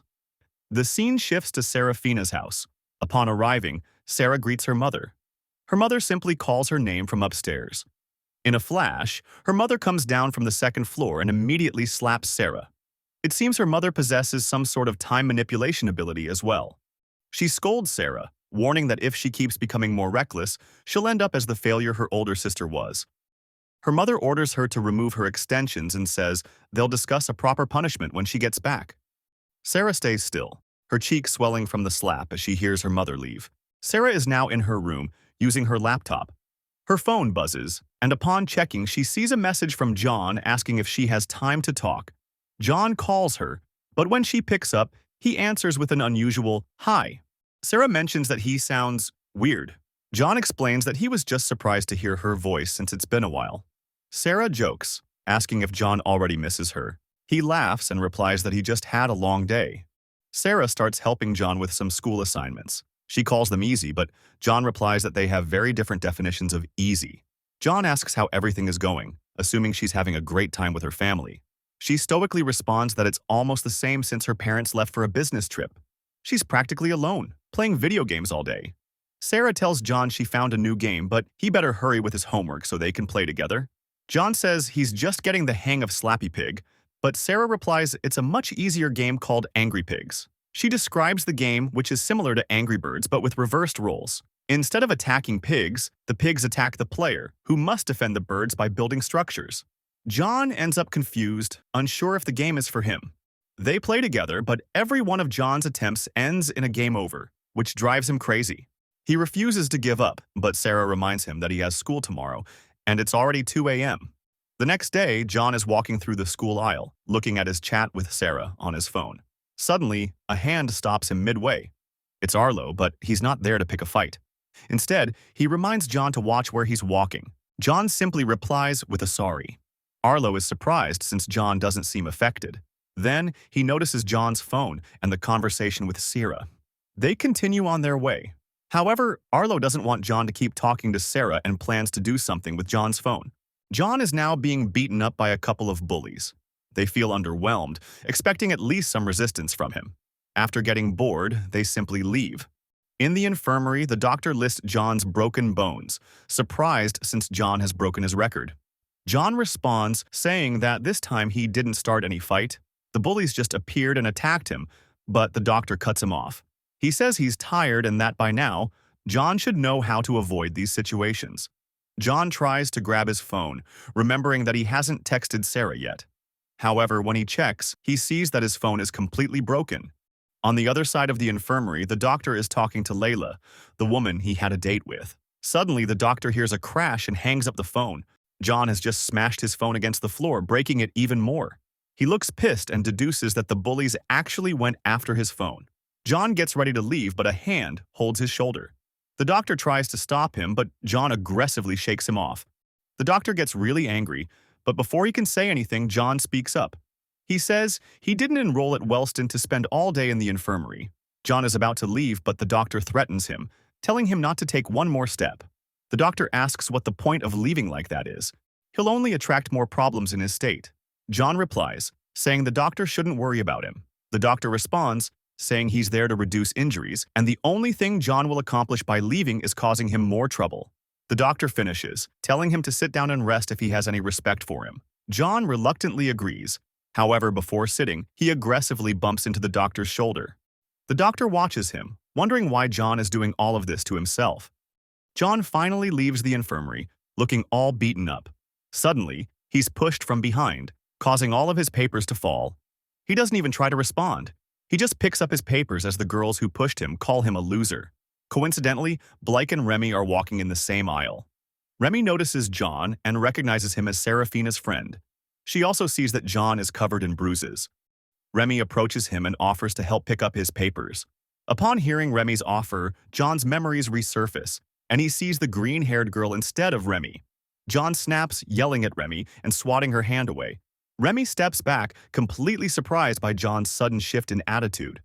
John is boiling with fury, but slowly he starts to realize what he just did to Remy. He mutters, trying to offer an apology. However, Blake shoots a laser before John can say anything. Blake approaches him, asking for a good reason not to destroy him right there. John tries to explain himself, saying he mistook Remy for someone else. Blake doesn't buy the explanation, but before he can do anything, Remy stops him, saying everything's fine and they should just let it go. They both leave, while John continues picking up his papers. Around him, everyone insults him, calling him a moron for pissing off the Queen and the Jack. John thinks about how he really admired the hero of Unordinary for seeing value in everyone, but now he finally snaps, calling the message of the book a lie. He now believes that none of them are worth anything. Back at John's house, Sarah is asking why he didn't text back. He explains that he got into a fight and his phone broke. Through the webcam, Sarah notices John's expression. She tries to cheer him up, telling him that phones are replaceable and he shouldn't let it get him down. She changes the topic, asking if he made any progress in Angry Pigs. John finally changes his serious expression, mentioning that he actually managed to beat some levels. This change draws a smile from Sarah. Back at Sarah's house, Sarah's mom finally arrives from her business trip. Upon arriving, she asks her servant how Serafina behaved during her absence. The servant replies that Serafina has changed her behavior. She spends all day locked in her room, only leaving for meals. The servant adds that she probably spends her time either playing video games or chatting with boys. Sarah is in her room, checking her laptop. She's having connection issues with a video game. She leaves her laptop and stands up to check if there's any problem with the router. But upon opening her door, she meets her mom outside. Her mom asks her to give her the phone and scolds her for wasting her time socializing and playing video games. She adds that Sarah is starting to behave like the disgrace of her sister.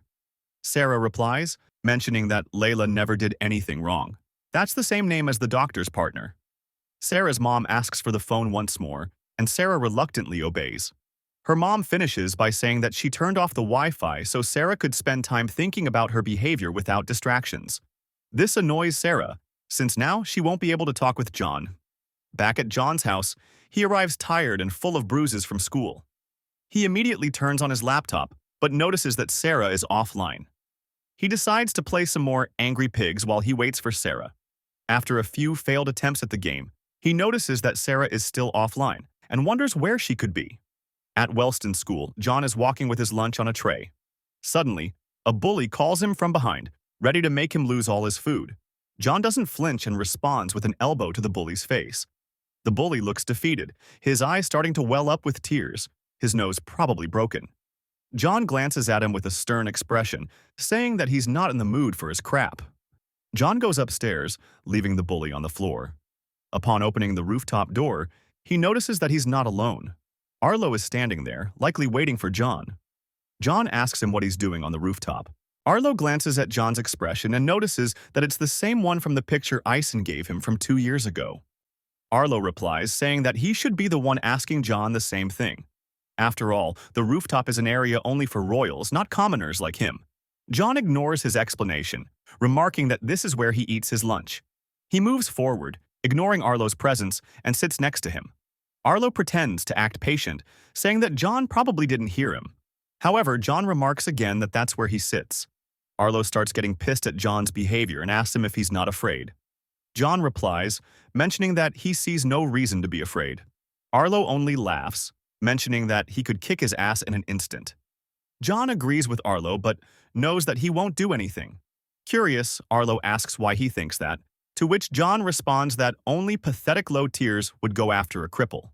John adds that a king wouldn't gain anything from the encounter, but Arlo cuts him off with a single word: satisfaction. John proceeds to explain that there's no satisfaction in beating people much weaker than you. Arlo is surprised. How would someone like John know about that, unless he had some experience? Arlo bends down to get to John's level and tells him that there's someone completely useless, yet he talks back to him and dares to walk and sit in his place. He asks John, face to face, if you were king, what would you do about someone who's really ticking you off? John answers, saying that he should be grateful, surprising Arlo. He continues, saying that Arlo must be doing a great job since there's only one person he cannot keep in line. After all, a king is nothing if his subjects refuse to follow him. John stands after finishing his food and leaves. Arlo stays there, confused because he had no idea what John was talking about. Arlo thinks that only people who have stood at the top have that kind of confidence. He's now intrigued by the kind of person John was at his previous school. Back at Serafina's house, she's resting, lying on the bed until one servant approaches her. The servant tells her that the break is over and she has to return to her duties. Sarah sits on the bed and asks the servant what the book mountain is for. The servant answers that Sarah's parents want her to read through all of them and write a report by the end of the day. Sarah is annoyed, replying that she did the same thing last night. However, there's nothing the servant can do since those are the orders from Sarah's parents. Sarah is writing her essay, and she does not look happy. She remembers the last time she willingly worked so hard was a year ago. Slowly, exhaustion wins, and Sarah falls asleep. We go 1 year into the past. Sarah is thinking about why she behaved so aggressively toward the cripple. She wonders if John had anything that sparked that behavior. The teacher starts speaking and explains that there will be a project in pairs. Suddenly, the door of the classroom opens loudly, cutting off the teacher's speech. John apologizes and shows the teacher proof that he was in the infirmary. John approaches his seat, throwing an angry gaze towards Sarah. The teacher continues, explaining that each pair will have to make a presentation for each of the 3 books they will read. The teacher starts forming the pairs, and in an unexpected turn of events, she pairs John and Serafina together. This surprises them, but not in a good way. Now they are sitting together with gloomy expressions on their faces. Sarah tells John to move his elbow off her table, but John refuses. Before she can even start a threat, John cuts her off, saying that if she beats him up, he won't be able to help with the project. Sarah corrects him, mentioning that he won't touch the project. She continues, explaining that she will do the entire thing by herself, and at the end, she will give John some note cards for the presentation. John refuses to follow the plan. He argues that he went all the way to Wellston to learn. However, Sarah ignores John's words and stands up, cutting off his argument. She imposes her decision over John using her heavy presence. Without adding anything, she leaves the classroom while John looks at her with frustration. Sarah works diligently on the project while John dozes off and falls asleep on his desk. On the day of the presentation, Sarah approaches John and shows him the note cards. She tells him that he only needs to read them and follow her cues. John ignores her, and upon receiving the cards, he tears them. This exalts Sarah, who wonders what in the world he's doing. John tells her again that he came to Wellston to learn and not waste his time. He adds that since there was no communication between them, he made the whole project too, and so her notes are useless. He finishes by saying that they should at least try to figure out what to say during the presentation, to which Sarah reacts with anger. The teacher starts the class and tells everyone to get ready for the presentations. John and Sarah stand in front of the class, explaining the plot of a book called Hamlet. So far, everything goes smoothly, and now she gives John his turn to talk. She will give him one and only one opportunity. John starts giving more details about the book with confidence in his words. However, Sarah starts hearing things that are completely different from the actual plot. Sarah, frustrated, wonders if John even managed to read the latter half of the book. Sarah finally receives her grades, a B-. For her, that grade is a low blow to her image. But on the contrary, for John, it's a reason to celebrate. Sarah stands from her seat, and the teacher asks where she's going. Sarah replies, the library, while John watches her, wondering what's with her attitude. After class, John walks down an aisle and starts hearing the opinions of other students about Sarah. Practically all of them make fun of her for getting a B-. even adding that she's a disappointment. John listens attentively, thinking that even someone like Sarah has to go through these kinds of things. In the library, Sarah is checking some books until someone calls her. She lifts her gaze, only to find John. He asks her to work together this time so they do better in the next presentation. She aggressively stands from her chair and forces John against a wall. She tries to intimidate him, saying that if he doesn't follow her order to just read the note cards, she will send him to the infirmary every single day, giving him no chance to work on his project. John asks her if it's really worth going that far just for a perfect grade, to which she affirms. John asks again if she likes doing all the extra work by herself. He adds, wondering if the actual reason for her behavior is that she's constantly trying to impress people. This hits a nerve in Sarah, and she answers, saying that her attitude is none of his business. John strikes back, saying that he will continue doing his part of the presentation, and if he ends up wounded, she can consider the whole project a failure. Sarah does not hold back and promises to make John's life into a nightmare. With a sarcastic expression, John mentions that he's a cripple and there's nothing she can do to make his life more miserable. Sarah continues, stating that if John had followed her plan, they would have gotten an A without having to talk to each other. She's still furious, seeking an explanation for why he doesn't listen to what she says. "Because I don't want to," John replies, surprising Sarah. He adds that others' opinions mean nothing to him, even as a cripple. That is because before going to Wellston, John had already decided that he would live his life the way he wants. Sarah is shocked upon hearing John's answer, still with an angry expression all over her face. It is already night at the Wellston dormitories. Sarah lays on her bed, unable to sleep. Her thoughts kept circling back to John's words about whether all her effort was worth it just for grades and the approval of others. The idea that he could ignore others' opinions and live however he wanted struck her as absurd, almost delusional. The next day, Sarah went to the library to pick up some books. When she reached her usual table, she found John sitting there, working. Annoyed, she asked him why he was there, and he replied that he was working on the project. Sarah reminded him that he wasn't supposed to be doing anything, which only irritated him further. He insisted that he would do his part of the work regardless of her opinion. With reluctance, Sarah sat down, both of them silently resenting their partnership. As John finished a section of his work, Sarah requested to review it, arguing that it was reasonable given that they were supposed to be working together. John initially refused, but Sarah swiftly took the paper from him. Reading through it, she found several inaccuracies and questioned what was wrong with him. John defended himself by blaming the difficult language of the book, and Sarah told him to consult her if he had doubts instead of improvising again. They continued working on the project, but John eventually dozed off. Sarah slammed a book against the table, startling him awake, and ordered him to keep working, much to his frustration. After their second presentation, Sarah glared at her grades in disbelief. It was an A-, which felt like another failure to her. She couldn't understand why she kept falling short. In contrast, John was thrilled.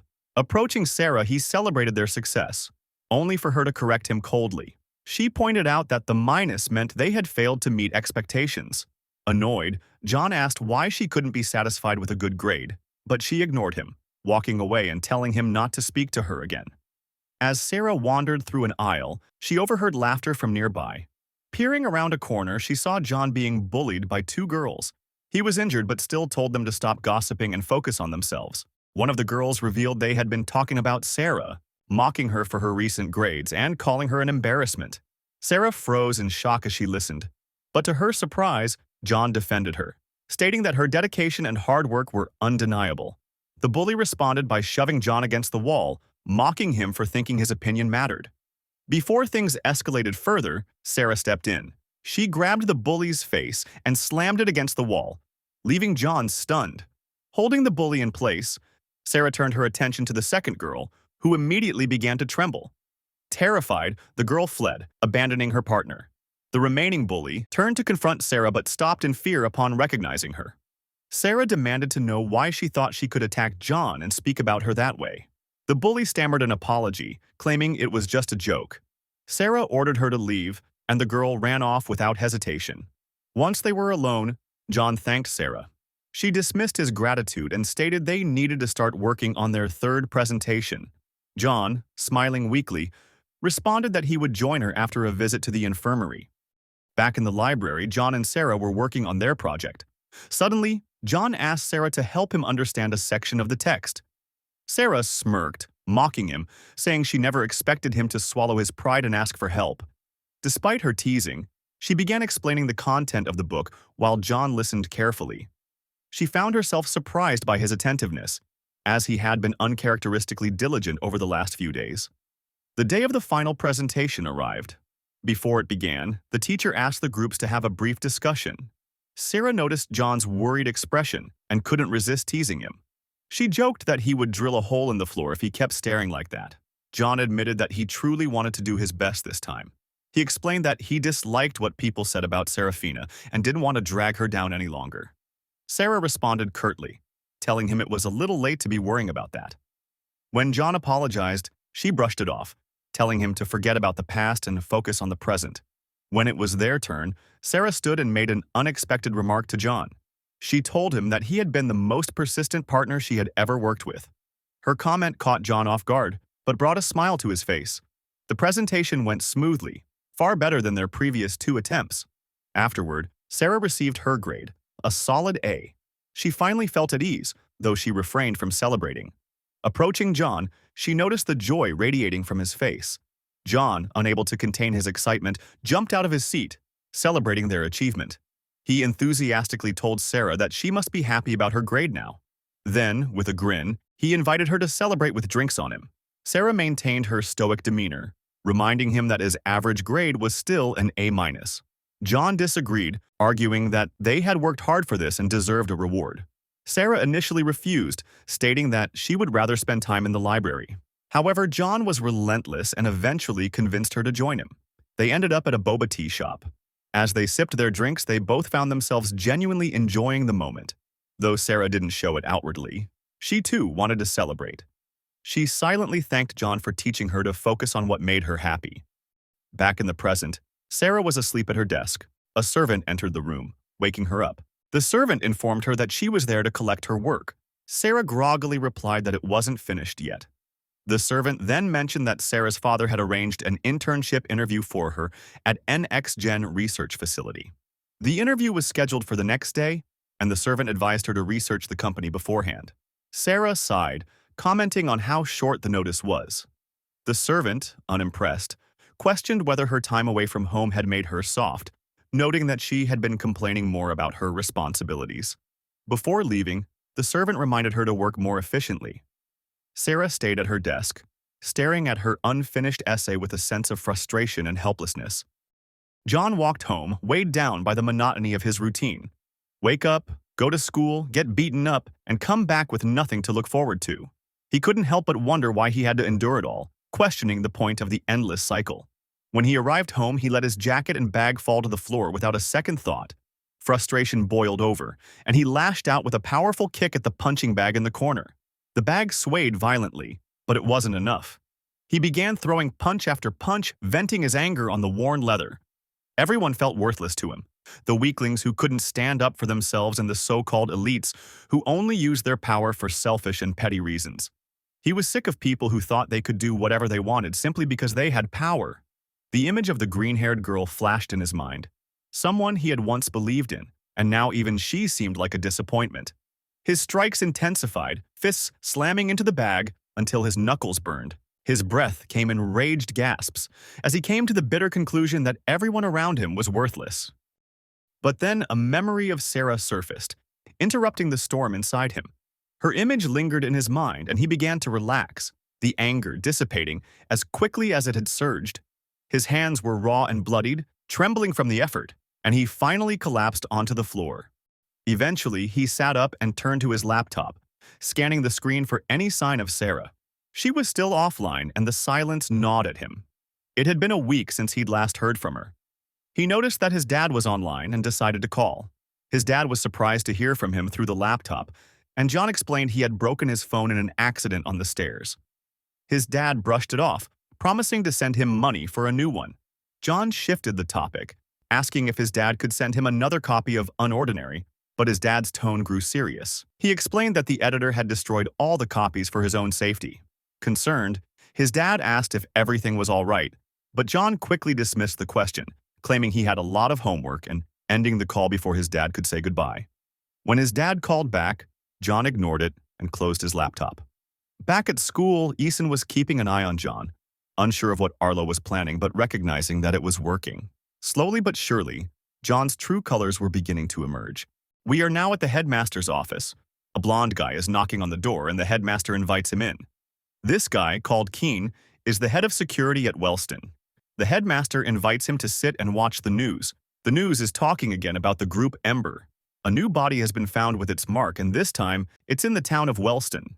The headmaster asks Keen what he thinks about these news reports. Keen answers that it is frightening to see high tiers being murdered. He adds that it is pretty hard to understand Ember's objective.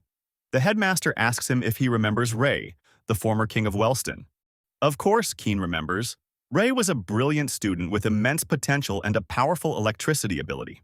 The headmaster reveals that Ray was murdered by Ember a month ago, leaving Keen perplexed. He does not understand how that was possible.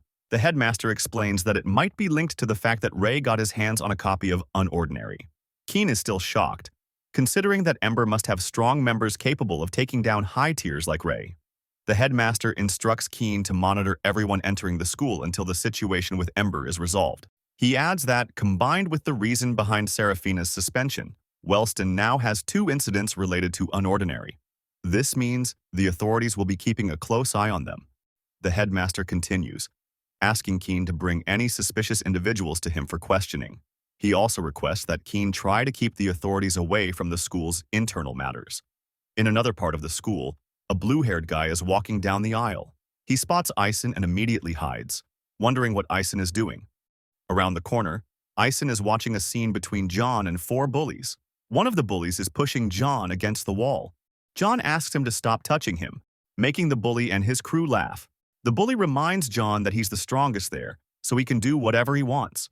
As he says this, the bully lunges at John with a jab. John swiftly evades the hit and grabs the bully's arm. Using the bully's momentum, John brings him to the floor, applying pressure on his elbow from behind. John, tired of the bullying, yells at him, telling him to never touch him again. While yelling, John increases the force on the bully's elbow, breaking it. The bully's 3 partners launch themselves at John, using their abilities. John stands his ground, ready for the impact. His eyes begin to release a yellow glow, revealing that John actually has an ability. John stands up, his eyes still glowing yellow. Suddenly, his mind recreates a similar scene from his past. He sees himself at his previous school, surrounded by defeated guys. Among them is a green-haired girl looking completely defeated in the background. A younger John stands triumphant in a deserted area, facing the green-haired girl. He tells her if she really thought he would be defeated just because she gathered a bunch of weaklings. John calls her Claire and adds that he expected more foresight from her. Apparently, Claire had known long before they met that John would become king of the school. She looks at John with fury, but he continues speaking. He asks if the only reason she helped him was to improve her position. Claire remains silent, breaking John's patience. He grabs her by the hair, demanding an answer. He asks why she made everyone turn against him. Claire yells back, telling John to look at himself. John looks confused, and Claire seizes the moment to free herself from his grasp. She slaps him hard across the face. Yelling at him, she tells him to take a good look at the kind of monster he has become. She says he only looks for reasons to hurt people and cares for no one but himself. Claire calls him a tyrant and a hypocrite, declaring that he does not deserve the power he has. She wishes she had never helped or met him. This breaks John, and he yells at her to shut up. Claire defies him, daring him to silence her with violence, just like he did with everyone else. John grabs her shirt and prepares to punch her, screaming at her in rage. But before the impact, he notices her expression. Her face is filled with fury and deep disappointment. Claire calls him a monster before falling unconscious from his punch. John snaps back to the present. His body relaxes, and he decides not to use his ability. Once again, he remembers Claire's voice calling him a monster. By the look on his face, it is clear that this memory has left a wound he still cannot heal. The bullies are still rushing at John, and one of the girls launches the first attack. John manages to block it, but his arm is on the verge of giving out. Using his other arm, he throws a direct punch to the girl's stomach. The other guy launches energy missiles, but John dodges them. He tries to formulate a plan to escape, and concludes that the best way is to take down the guy blocking the exit. Before he can act, the second girl approaches from behind and lands a hit on John's neck. The first bully follows up with a punch using his fully healed arm. From above, the first girl joins her hands and delivers a devastating attack to John's back. He collapses to the floor, bleeding, but the bullies don't stop. The first girl grabs John's head while the first bully prepares to continue the beating. The bully starts lecturing John, but John begins to lose consciousness and doesn't hear anything he says. This enrages the girl holding John's head, and she prepares to hit him again. Just as her punch is about to land, a barrier appears, reflecting the damage. Her arm bleeds heavily from the backlash. The second girl rushes over, asking what happened. She freezes upon realizing that her friend was stopped by Arlo's barrier. Arlo stands nearby, silently observing the scene. He approaches John while the bullies stammer, trying to explain themselves. Without a word, Arlo traps the bully leader in a barrier. The barrier starts shrinking, forcing the bully to bend over to avoid being crushed. Arlo places a foot on him and demands, "Who gave you permission to talk?" He then helps John to his feet. As they walk away, Arlo mentions noticing John's glowing eyes. He wonders why John prefers to be beaten, instead of using his power to fight back. We are now at the infirmary. Arlo is sitting next to John's bed, reading the school newspaper. He's focused on an article written by Ison about Ember. Arlo waits patiently for John to wake up. Meanwhile, John seems to be having a nightmare about his past. In his dream, young John is sitting on the rooftop of his previous school. Suddenly, a blonde guy named Adrian approaches him, visibly scared. Adrian stutters nervously, struggling to speak. John grabs him and demands he get to the point. Adrian says there's an issue with Claire. He overheard her talking to the Jack about her true motives for approaching John when he was still weak. Apparently, she only wanted John to rely on her blindly once he reached the top. John doesn't believe a word and smacks Adrian, calling him a liar. He refuses to accept that everything he experienced with Claire could be a lie. Adrian insists that Claire has been using him all along and is now gathering people to dethrone him. John hits him again and yells at him to shut up. He dismisses Adrian's words as nonsense and says they carry no weight compared to Claire's. Adrian doesn't back down, and he tells John that his ego is blinding him. Adrian warns that if John doesn't open his eyes to what's happening, he'll lose everything. John laughs mockingly and asks if Adrian has forgotten how powerful he is. He yells, declaring he will never lose because everyone else is trash. John abruptly wakes up in the infirmary. Upon seeing Arlo, he immediately throws a punch at him. However, Arlo doesn't flinch, as if John's punch had no effect. John grabs Arlo's shirt in frustration. Irritated, he demands to know why Arlo helped him and what he's planning. Arlo remains stoic and reminds John that not everything revolves around him. He advises John to wake up from his delusional world and remember who he just hit. Arlo warns John that he's lucky he's patient. Standing in front of him, Arlo coldly states that he deeply despises people who refuse to learn their place. He adds that if John ever touches him again, he won't be so lenient. Arlo leaves the infirmary, and John stays behind. He sits there, questioning the point of everything he's doing. Arlo leaves the infirmary and his phone buzzes. It's a mysterious message that says that Ison has been following him. In another aisle, Ison is trying to process the scene he just saw. He saw the glow in John's eyes and Arlo saving him, so probably he also knows about it. Out of nowhere, Arlo appears just around the corner, surprising Ison, who gets ready to escape. However, Arlo calls him, saying that he's the person he was looking for. Arlo tells Ison that he knows that he's still spying on John. Ison tries to deny it, but Arlo cuts him off, saying that he can't hide it from him. After all, Ison is doing all of that because he wants a top story for the newspaper. Arlo then offers him a deal. Serafina comes back in 2 weeks, and Ison will have that time to make his article and keep Arlo informed about everything he discovers. If he accomplishes it, Arlo guarantees him the front-page article of the school's newspaper. Upon hearing that, Ison happily agrees. But when Arlo leaves, he realizes the kind of job he just accepted. In the Wellston boys' dormitories, Ison is looking for more info about John on his laptop. He finally gets a huge discovery, John's transcript from his old school. He's about to check its contents, but suddenly Blake appears behind him, congratulating him for the top story in the newspaper. Ison gets scared, immediately covering the screen of his laptop to hide his research. However, Blake spots John's face on the screen and asks Ison why he is so obsessed with John. He adds that he's a lunatic since Remy tried to help him, but he yelled and slapped her. Blake says that instead of worrying about John, Ison should spend more time with Remy. After all, since Ray passed away, Remy has not been the same. Ison proposes to take Remy out to the mall or something to relax her mind.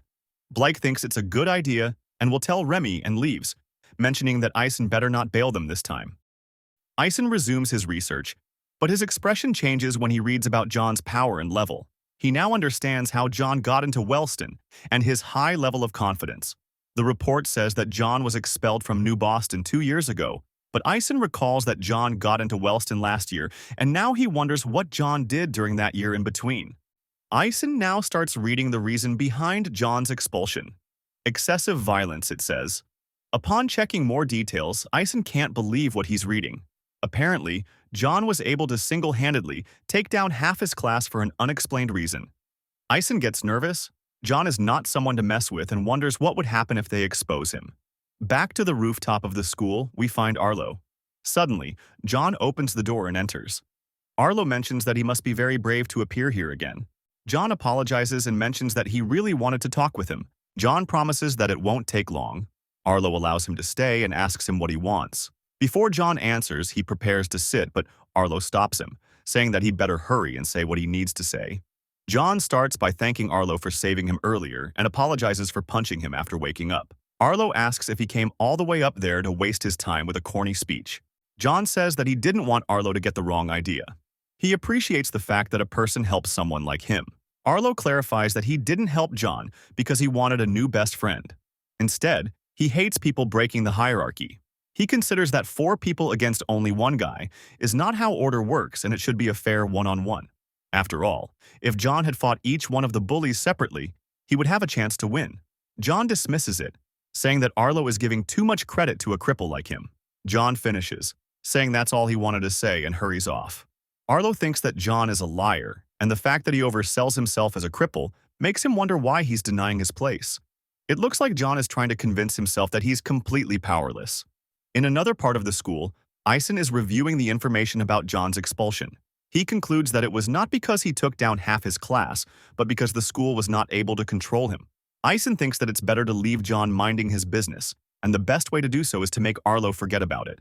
Suddenly, Arlo's hand appears on his shoulder, scaring Ison. He tries to escape, saying that he's busy, but Arlo creates a barrier blocking his way. Arlo tells him to not even think about running, and that there must be a good reason for ignoring his calls. Ison says that he was not able to find anything, but Arlo does not buy it.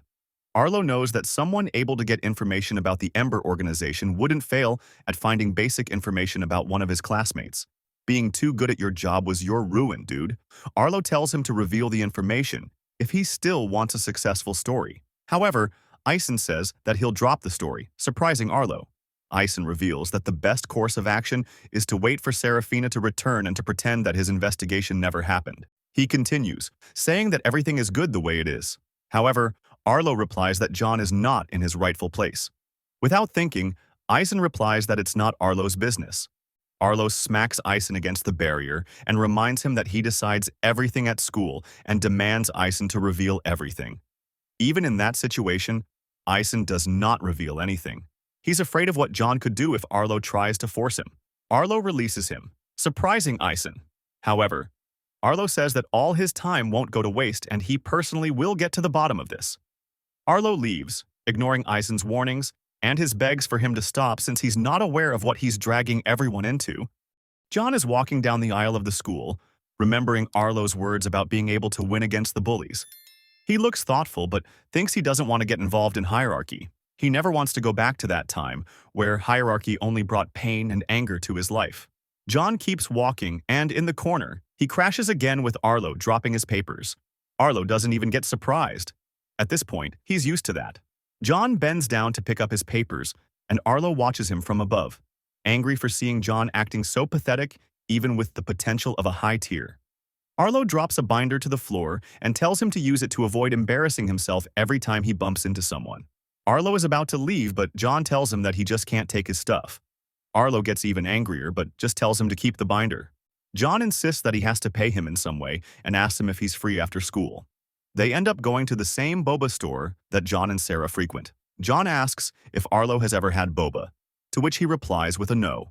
John then advises him to order a mango boba, and Arlo agrees. The waitress arrives and asks them for their order. Arlo starts by ordering a large coffee, surprising John since there's no point in ordering coffee in a boba store. John then tells the waitress to bring 2 mango drinks instead, but Arlo refuses and orders his coffee again. John insists again, saying he's the one paying. However, Arlo does not care and orders a coffee on a separate tab. On the TV, the news are talking about NX-Gen Research, the company that interviewed Sarah. They explain that it is a lab where they research the root of their abilities, and a huge secret project was put on hold. Back at the table, Arlo is drinking his coffee, and John is by him, not wanting to taste the boba drink. John tells Arlo that he reminds him a lot of Sarah when they first met. Arlo asks him how he ended up being so close with Sarah. John starts saying that they hated each other at first because she beat him up, and then started talking and hanging out due to being stuck together on a project. At the end, she saved him from some bullies, and their friendship slowly began. Arlo then asks him where he learned to fight, since not many low tiers are able to go against mid tiers. John replies that his dad taught him as long as he can remember since he wanted his son to be able to defend himself. Arlo asks if John's dad is also a cripple, and he confirms. John adds that he's very proud of his dad, even with people looking down on him. He's able to do his best with what he has. John then asks if Arlo has someone he looks up to. Arlo answers, saying Ray, his predecessor as king. Arlo says that he didn't agree with the way he managed things, but despite that, it was hard to dislike him since he was really good at recognizing people's talents and was extremely powerful. He finishes by saying that if he were alive, he wouldn't know who is stronger. John does not understand what he means by that, but Arlo stands up. He leaves the money for the coffee on the table and leaves, saying that he has some things to take care of. Before leaving, John insists one last time for him to take the mango drink with him. In Serafina's house, she's working on her daily book report. However, at this point, she's tired of doing that and throws the book with fury. Without noticing, the servant appears to inform her that NX-Gen turned down Sarah's application. The servant adds that Sarah's father is very displeased and wants her to try harder next time. Back at the Wellston dorms, Blake and Ison are waiting for Remy. Apparently, they are planning to go to the cinema, but Blake, upon seeing the tickets, tells Ison he should have picked an action movie instead. Ison says that he's wrong since girls are into romantic stuff. Suddenly, Remy calls them from behind and says that she's ready to go to the mall. In a store, Ison is having an internal argument about which pen to choose, one with a gel grip or with a titanium grip. In the background, Remy is playing with a ball and suddenly launches one at Blake's face, imitating his attacks. They start a ball war while Ison takes an eternity to choose the pen. Tired of waiting, they throw a ball at Ison's head, telling him that it's getting late for the movie. In the cinema, the three are watching the movie, invested in its development to the point of releasing tears. After the movie, Ison mocks Blake, saying that despite not wanting to see the movie, he ended up crying.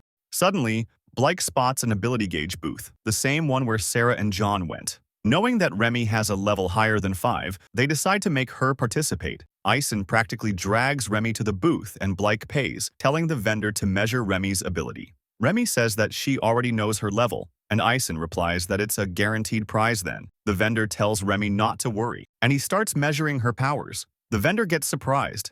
Remy is very powerful for getting a 5. The vendor looks for a prize and gives her exactly the same teddy bear that Sarah received some time ago. Upon seeing the bear, Remy gets nervous and grabs the bear. After opening the bear, she takes out the tracking chip.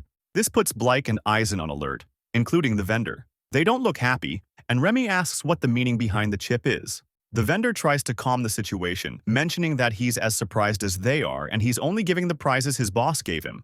While grabbing the vendor's arm, Ison activates his ability. It is some sort of scan ability that allows him to check the pulse of the vendor. By his heart rate, Ison concludes that the vendor is lying. Ison hardens his grip, telling the vendor that he'll have to come with them.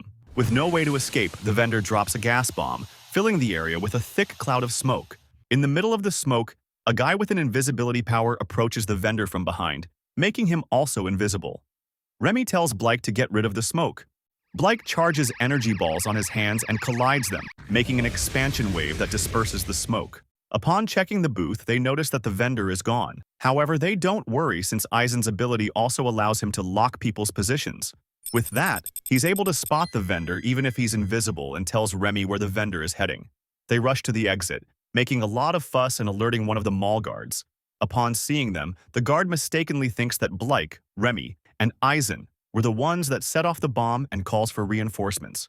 Outside of the mall, they spot the vendor on a motorcycle still being invisible. Ison rushes to follow them, but doesn't notice that a truck is about to hit him. Thankfully, he's able to stop the car with his ability. Blake gets over the truck while mocking Ison for not looking both sides while crossing the street.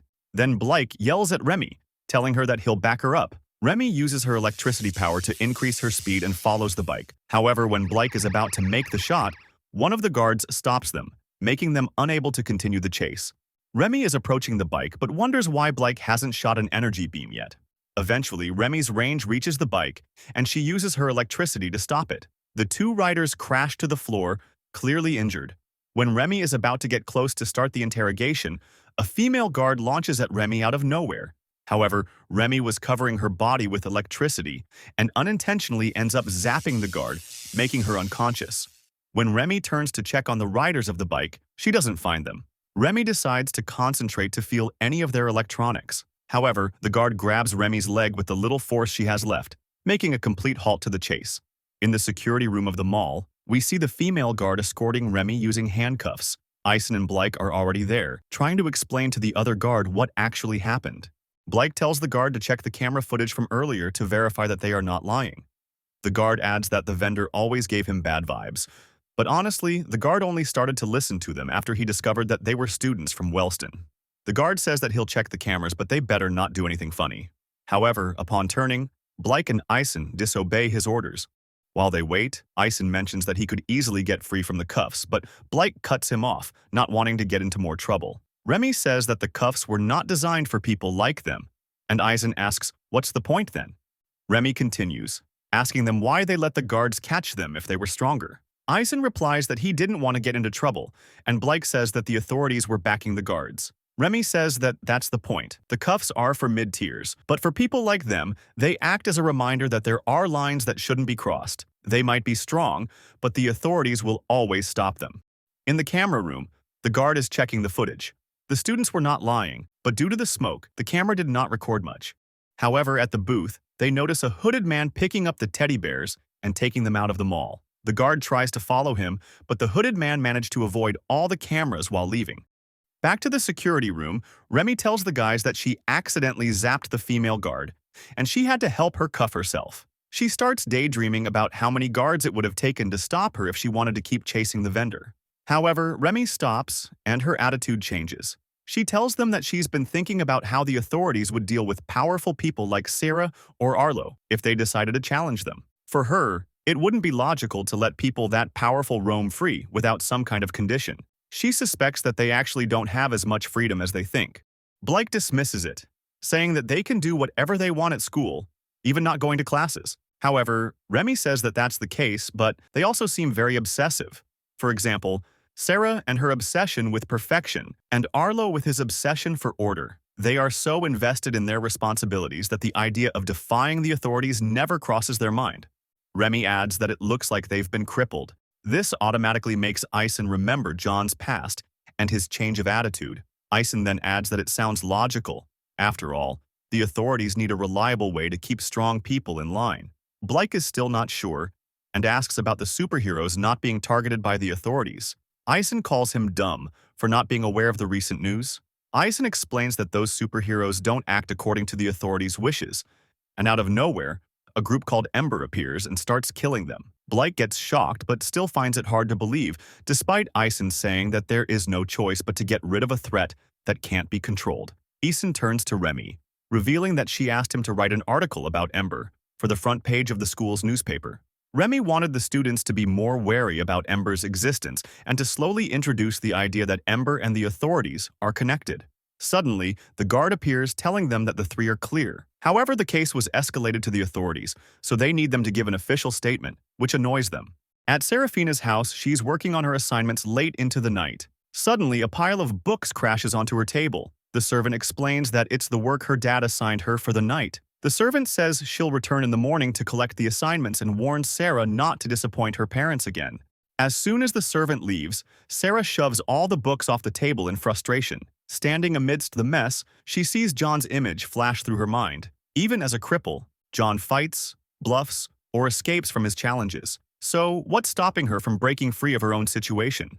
Morning arrives, and while Sarah checks her laptop, the servant reappears to collect the assignment. Sarah tells her she hasn't touched the books and won't be giving her anything. The servant warns her of the consequences if her mother finds out, but Sarah interrupts. She declares she'll speak directly to her mother. When Sarah moves to leave her room, the servant tries to stop her and insists on delivering the message herself. Sarah freezes time, leaving the servant immobilized, and heads to her mother's room. Standing outside the door, she feels nervous but reminds herself that if John can stand up for himself, so can she. She opens the door and finds her mom reading documents. Her mother looks up and immediately critiques her appearance, telling her to remove her extensions and fix her jacket. Sarah begins by saying she won't do the assignments anymore, startling her mom. She continues, saying she wants the freedom to walk through the house and dress how she likes. Her mom cuts her off, insisting that instead of complaining, Sarah should be grateful for her privileges. She reminds Sarah that her path to success has been carefully laid out for her. Her mom warns her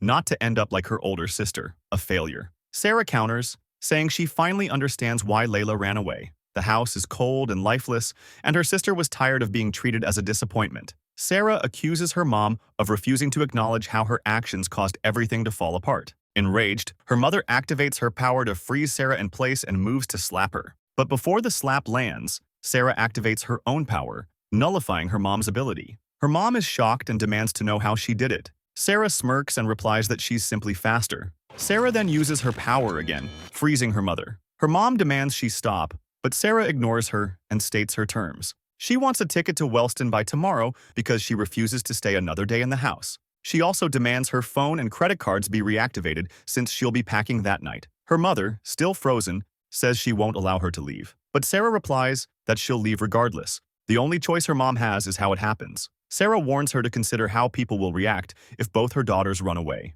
As she prepares to leave, she mocks her mom, insisting she only flies first class. Her mom yells at her as she walks away. Outside the room, Sarah closes the door, feeling both exhausted and relieved. For the first time, she feels free.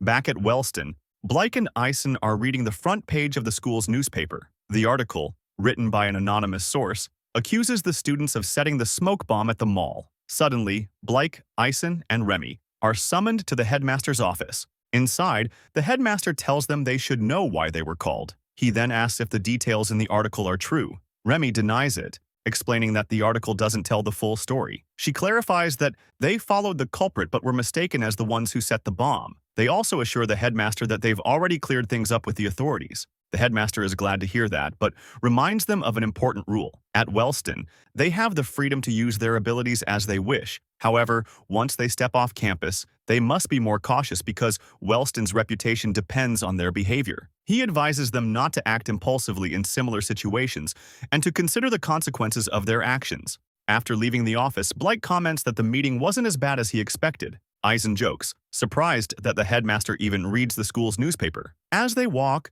Remy grows curious about how someone at school could have known about the events. The incident was recent and took place over the weekend. She begins to wonder if someone has been following them. On the rooftop of the school, Arlo looks annoyed as the door opens. John enters, cheerful to have found Arlo again. John approaches and asks if Arlo enjoyed the mango boba while holding a binder of papers. Arlo sighs and asks why John is on the rooftop again. John replies calmly that he just wants to take a break. Arlo reminds him that the rooftop is off limits and says John should understand that by now. John counters, saying that if Arlo truly wanted to throw him off, he would have done it already. John remarks that Arlo spends a lot of time there. Arlo admits that the rooftop is quiet and helps him clear his mind.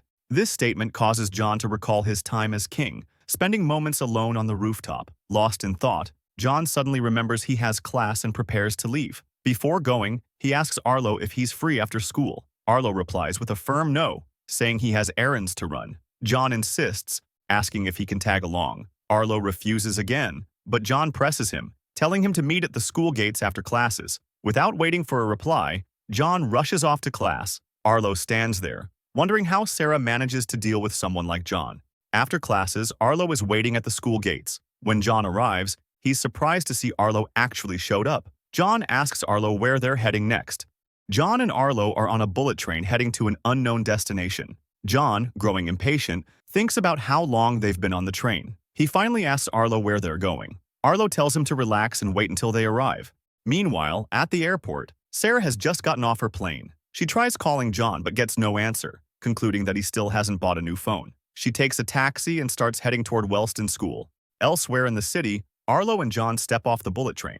John looks around and asks where they are. Arlo calmly explains that they've arrived at the Wellston Turf War location. John immediately becomes anxious and reminds Arlo that he's a cripple. He protests that he's not used to this kind of environment and thought Arlo's errands would be something simple, like shopping. Arlo tells him not to worry, assuring him there won't be a fight. He's just there to meet some people. In the deserted area, John and Arlo encounter a group of people. John freezes when he recognizes them. They're the same ones who broke his phone. Tense, John demands an explanation from Arlo. Arlo remains calm, telling him to stay put and wait for a moment, and he approaches the group. Suddenly, Arlo gives them a signal. Without warning, he orders them to lock John down. A girl activates her power, forming sharp claws over her hands. She charges at John alongside another guy. The scene catches John off guard, triggering memories of Claire's betrayal. Before he can react, the girl gets close and slashes deep cuts into his arm with her claws. Before he can recover, the other guy uses his ability to create a whirlwind, hurling John backward. John crashes to the ground, his body battered and bleeding. The girl places her claws against John's neck, pinning him in place.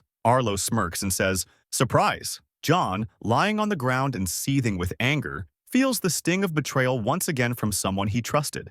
John lies on the ground, held down by the two attackers while blood drips from his fresh wounds. Arlo stands over him, composed but cold. He begins introducing the attackers to John and remarks that John probably already recognizes them, as they were the ones who broke his phone. John grits his teeth, anger flaring, and asks how Arlo knows about that. Arlo's expression remains steady as he replies that he told them to do it. The words hit John like a blow. Arlo continues, his voice sharp and condescending. He asks if John ever stopped to think why someone of his status would tolerate being near a cripple. He smirks and admits that he didn't bring John there to be his friend. He never had any intention of that. He reveals that he hates him. Suddenly, John's mind flashes back to a painful memory. He's holding a letter, his hands trembling. It's apparently a love letter written by Claire. John's face flushes with excitement as he clutches the note, his heart racing. As he reaches the meeting spot indicated in the letter, he freezes in place. Claire isn't alone. She is surrounded by a group of people. John's heart sinks as she begins to speak,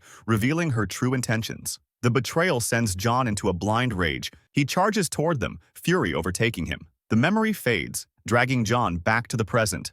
Arlo's voice cuts through the haze as he explains that he brought John there for one reason, to put him in his place. Looking down at John with a sinister grin, he wonders how much it would take to break him. He gestures to the empty, desolate surroundings and states that there is no one around for miles. No one to save him. They have all the time in the world to make sure John understands his true position. Arlo stands and begins pacing. He reveals that everything John has experienced in the past few weeks was his doing.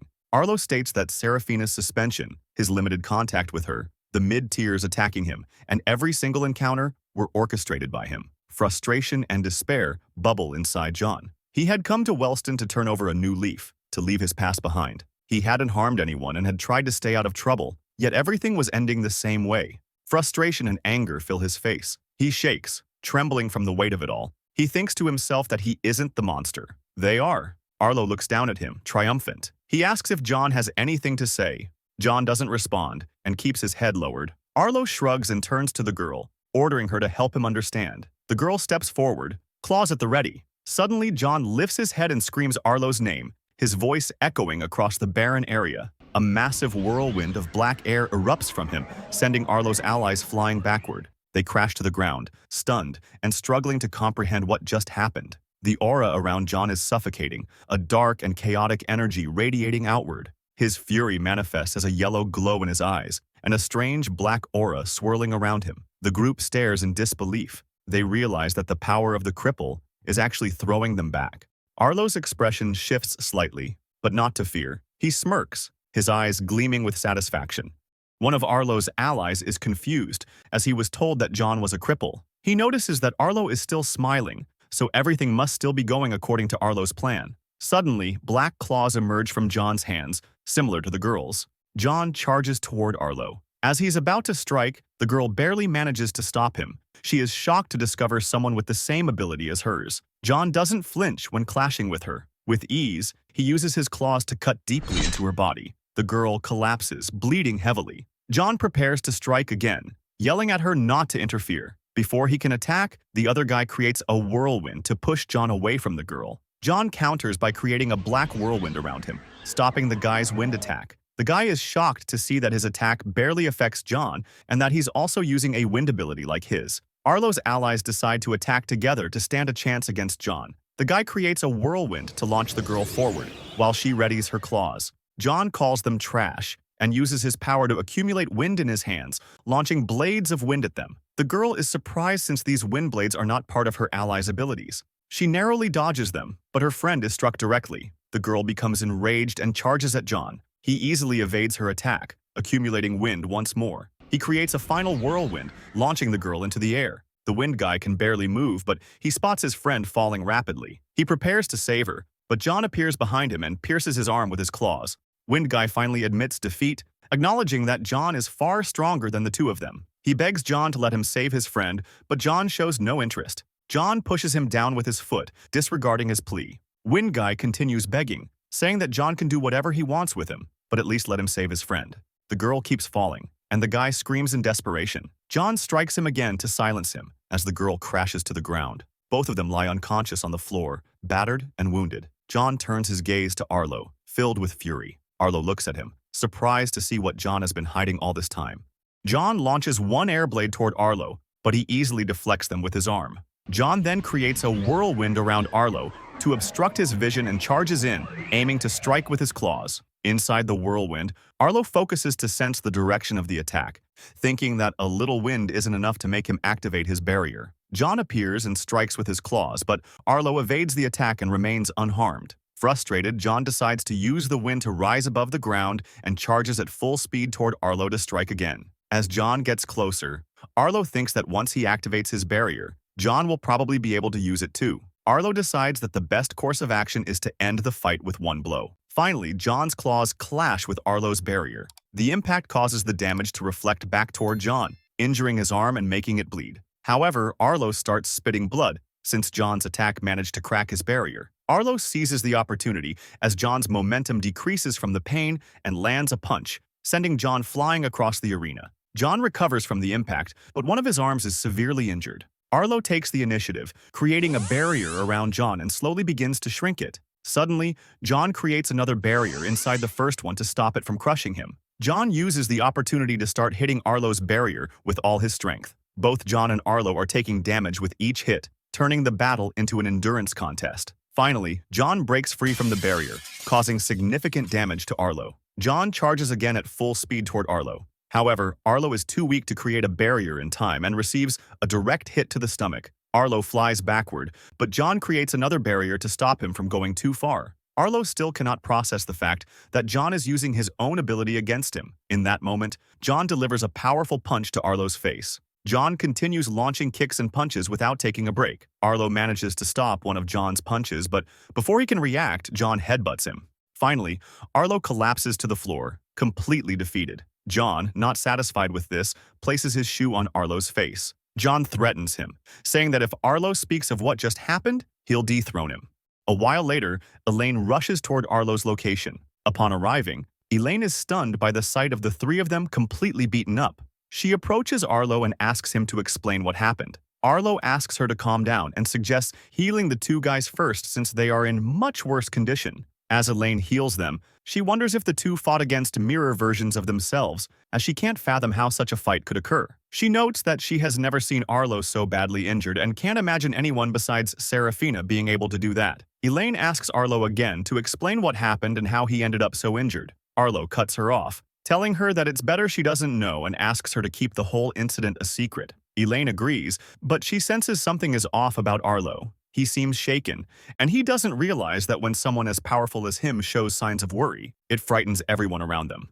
Back in the city, John, severely injured, walks toward his house. He thinks about being betrayed by Claire and now Arlo. His anger boils over, and he throws his bag in frustration. It hits the frame outside his house, alerting Sarah, who has been waiting for John to return. Upon seeing him, Sarah calls his name and picks up his bag. John, shocked by her presence, freezes, especially given his battered condition. Sarah approaches with a smile and says, "It's been a while." Suddenly, John collapses to his knees, the stress finally overwhelming him. When Sarah notices, she rushes toward John to help him. As she holds him, she asks what happened to him. John recalls everything that transpired and starts crying. Feeling vulnerable, he begs Sarah not to look at him in this pathetic state. Sarah, who has always seen John as strong and confident, wonders what could have happened to break him down like this. Sarah helps John stand up and leads him inside the house. wondering what events might have unfolded during her absence. Inside the house, John rests on the sofa while Sarah calls Elaine to ask her to heal him.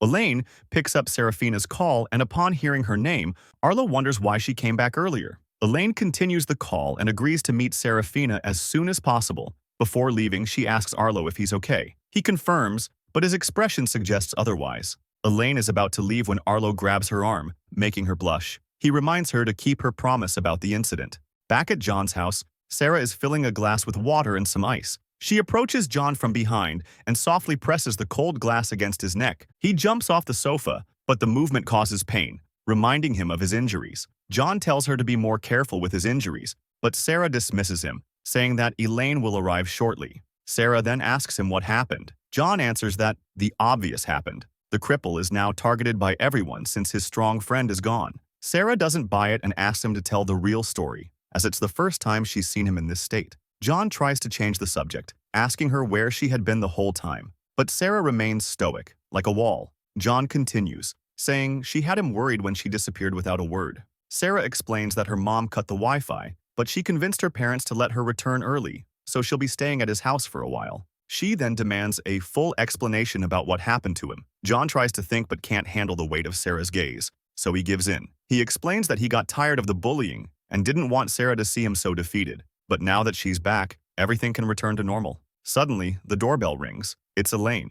Sarah opens the door and finds an exhausted Elaine, who apologizes for taking so long. Sarah invites her in, but Elaine apologizes again, this time for all the issue about the Unordinary book. Sarah dismisses it, saying everything is fine now. Elaine, relieved to be free from guilt, asks Sarah why she called her. But before Sarah can answer, Elaine notices John in the room and loudly asks why he's there too. John, not happy, reminds her that it's his house. In the living room, Elaine is reluctantly healing John while mocking him, calling him lucky for being Serafina's friend. Otherwise, she wouldn't be helping him. She continues teasing him for picking fights he can't win, unaware of the danger. John starts sensing Elaine's aura and notices that it's much weaker than usual. This gives a hint as to how John was able to detect the presence of the invisible man outside the mall. Elaine asks John to show her his other arm, but John refuses, mentioning that the doctor will heal it tomorrow. However, Elaine insists, saying there's no way she's leaving a job halfway, especially after Sarah asked her to help. John still hesitates, reluctant to accept. Elaine snaps and forcefully grabs John's arm. While healing it, she wonders who he messed with to end up with injuries like that. Slowly, she starts noticing that the patterns of the wounds look familiar, and the dots start to connect. One arm has claw marks from the girl who was with Arlo, while the other shows signs of damage from Arlo's barrier. Elaine gets incredibly nervous, unable to believe that someone who was supposed to be a cripple could have caused all of this. John notices Elaine's expression and, before she can say anything, covers her mouth with his hand. With a menacing gaze, John tells her to shut up. Elaine looks terrified, and John finally tells her to listen carefully to his instructions. After a while, Sarah returns to the living room after unpacking her things. She notices that Elaine is gone and asks John where she is. John mentions that Elaine just left. Apparently something urgent came up and she had to hurry. Sarah thinks it's pretty strange that Elaine left without saying goodbye. It's 5 a.m. at Wellston School, and Arlo walks through empty aisles. His mind is still stuck on his memories of being beaten up by John. Suddenly, the guy who was saved by John a long time ago, who possesses invisibility powers, appears around the corner, checking on Arlo from behind.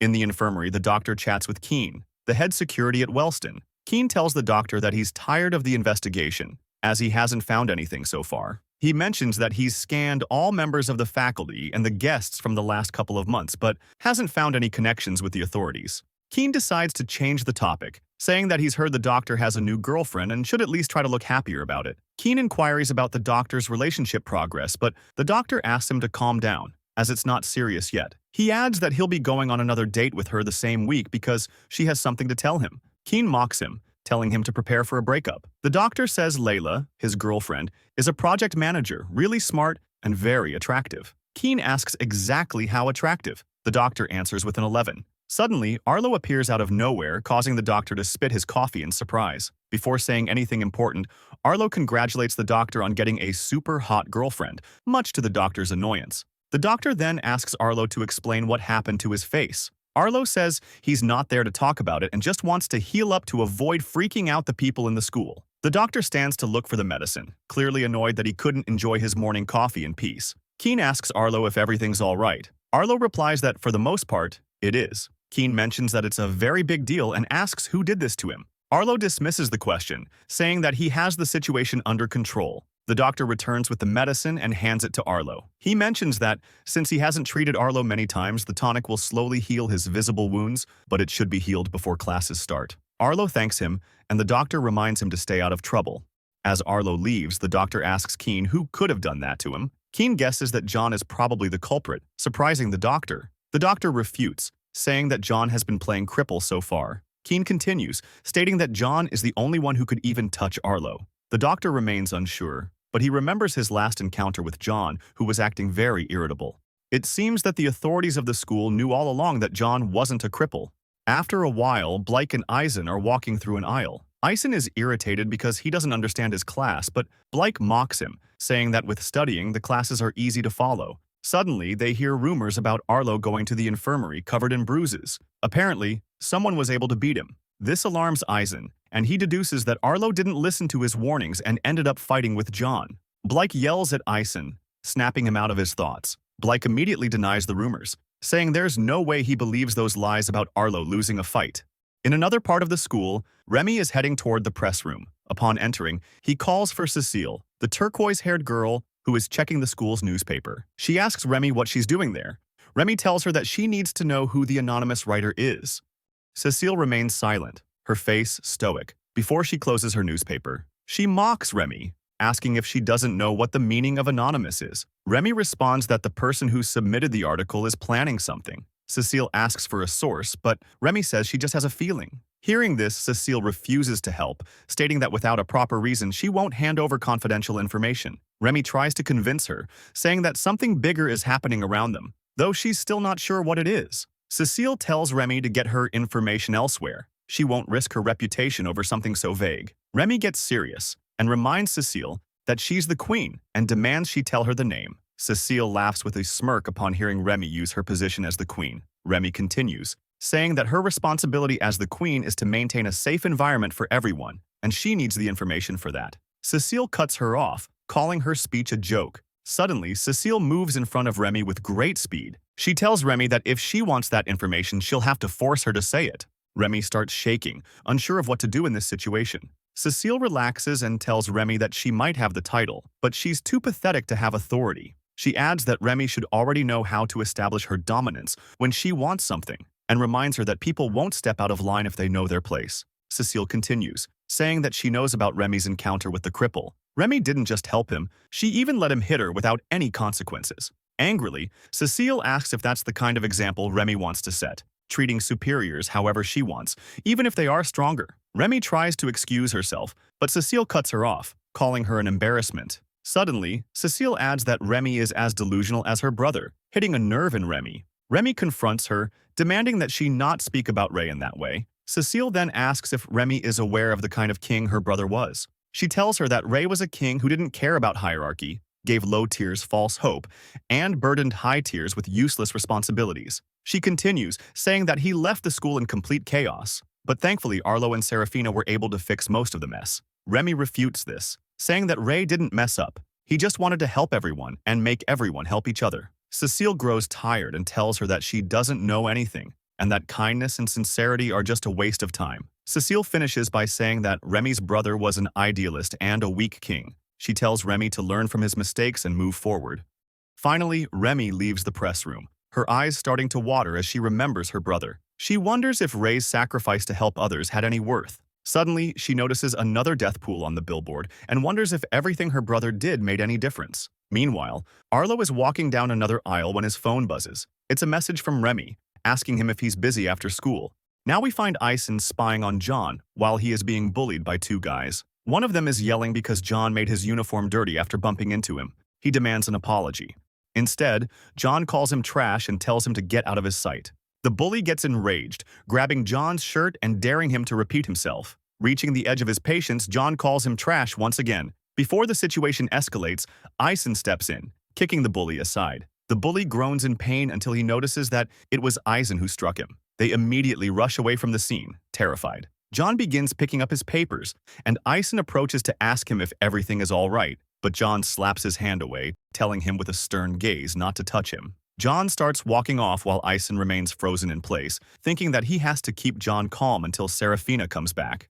Outside of Wellston, Arlo is waiting for Remy on a bench in a park. She finally arrives, and Arlo calls her Pinky while reminding her that it's late. Remy counters, calling him Aslo. She finally sits, and Arlo tells her that he heard about the bomb incident at the mall. She brushes it off, saying it wasn't a big deal, just a smoke bomb. However, it was serious enough for her to be called to the headmaster's office. Arlo reminds her that it's important how she presents herself outside of school because there's a reputation to uphold. She shifts the topic, mentioning that the details in the article about the bomb incident were very precise, except for the fact that they were framed. It's as if the person who wrote the article had been watching their every move. Remy changes the subject again, saying she heard the rumors about Arlo visiting the infirmary. Arlo is shocked. He made sure no one was following him that morning, but hides it with a smile. He says it's ridiculous for her to believe such things, but Remy replies that it might be true considering everything that's been going on. Arlo concludes that they're both being monitored. Remy continues, saying that since he's the strongest among them, he might be able to ignore it, but the rest are scared.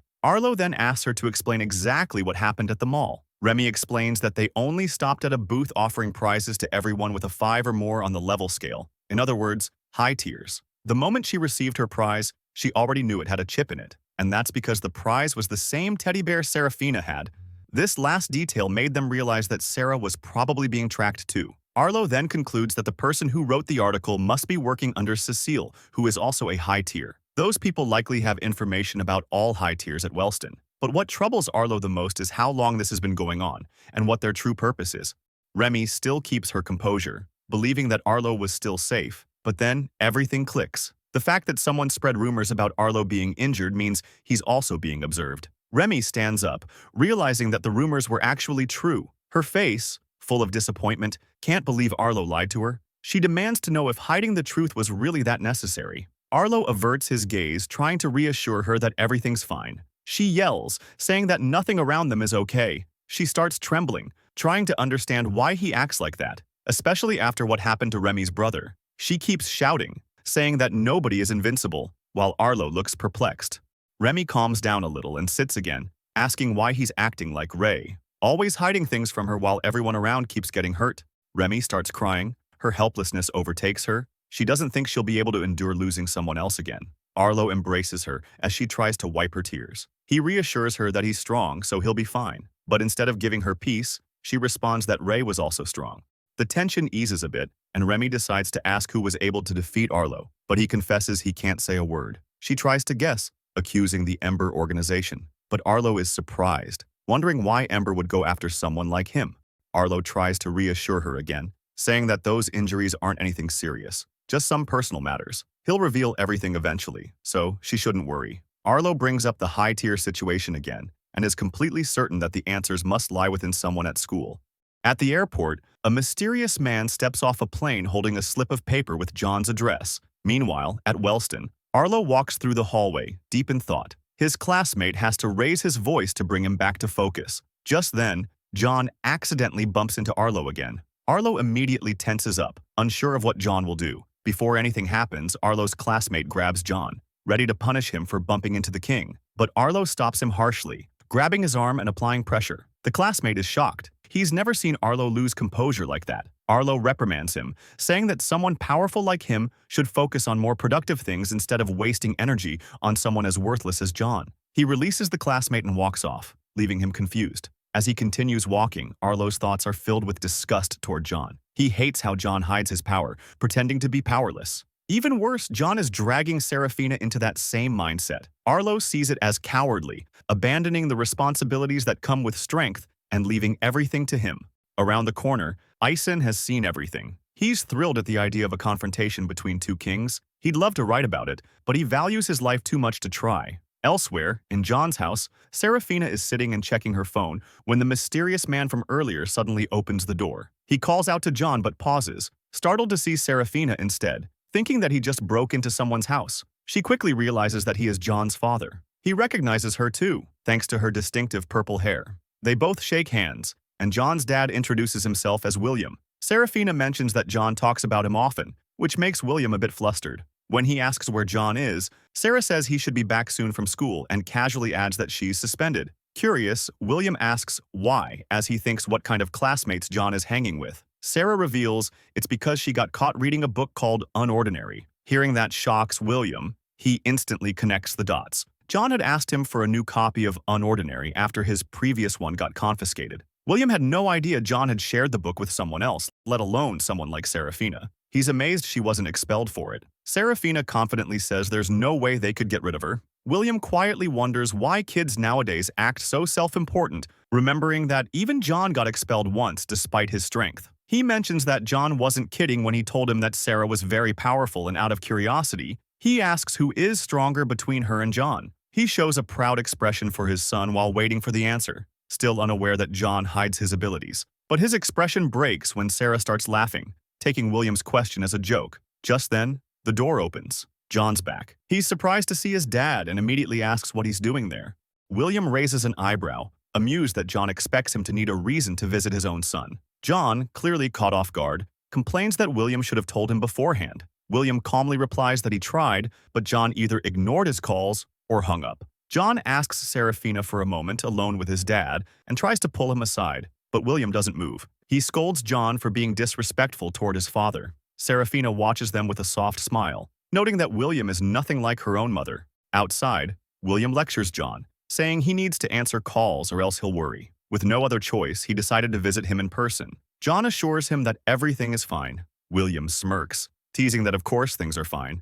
John's got a girl living with him. John blushes and quickly clarifies that Sarah is only staying there because she's suspended and had nowhere else to go. He couldn't just leave her like that. William settles down and says Sarah seems like a good girl. Curious, John asks what they talked about. Proudly, William shares that he learned Sarah got suspended because of John and that apparently John can't stop talking about his dad. He even asked her who was stronger between the two. John instantly reacts, almost shouting, "Why would he ask that?" William, calm as ever, says he was just curious. John panics, afraid that Sarah might have figured out the truth. He asks what she said, and upon hearing that she laughed it off, he breathes a sigh of relief. But William senses something's off. He questions John's strange behavior and gets more suspicious when John refuses to talk. William says if John won't explain, he'll just ask Sarah. That finally breaks John. Desperate, he begs his dad to wait and then tells him the truth. William doesn't understand. Why pretend to be powerless? He reminds John that he always taught him to defend himself, not hide.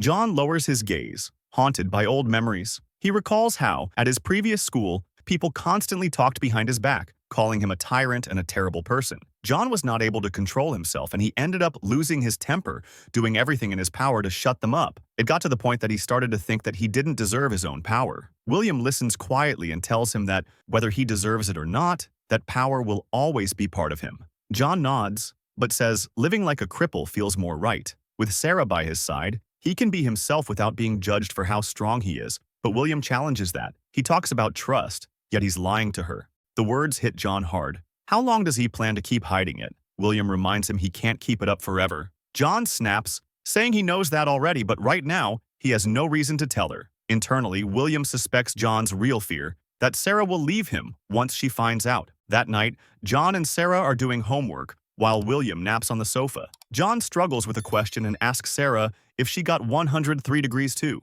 She stares at him, baffled by his answer. It wasn't even a degree-based problem. She gets up to check what he did, but before she can, William wakes up. He's surprised they're still doing homework so late. John says the questions are hard, but William points out Sarah finished hours ago. John is left speechless, while Sarah beams with pride. William adds that he didn't fly all the way there just to watch John study. He gets up and asks where the poker set is. He's in the mood to play cards. John is clearly embarrassed by his dad, but Sarah laughs and says William is awesome. He actually prioritizes spending time with his son, unlike her mom.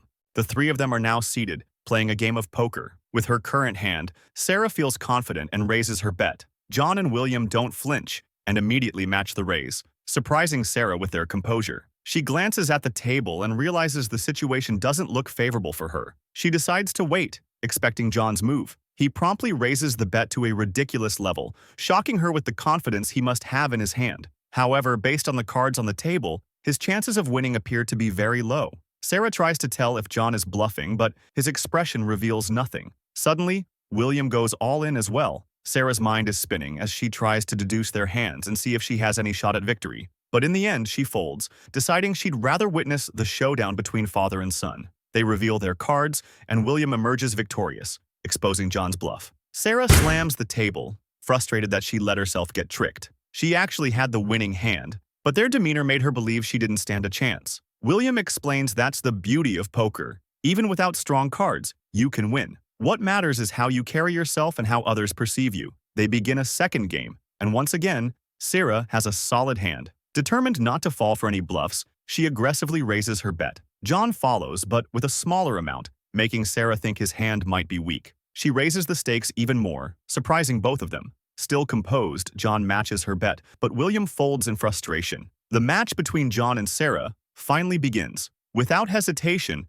John goes all in. Sarah starts feeling uneasy, doubting her hand. When she tries to read his face, it's completely blank, as if she's staring into a void. Despite the pressure, she chooses to continue, and both reveal their cards, making official John's victory. With a frustrated expression, Sarah still can't believe she got tricked again, despite having a strong hand. John praises her performance and credits his victory to luck. He's excited for another round, but Sarah is already tired and just wants to go to sleep. Later, William and John are asleep in the living room while Sarah lies awake, staring at the ceiling. She reflects on poker and realizes it's not just about the cards, but about presentation and perception. She finally understands how John manages to carry himself with such confidence. He uses the same principles of poker in everyday life, projecting certainty even when things aren't in his favor. But something felt different during the game. John is usually easy to read and highly expressive, yet today, it was like she couldn't see through him at all, while he read her like an open book.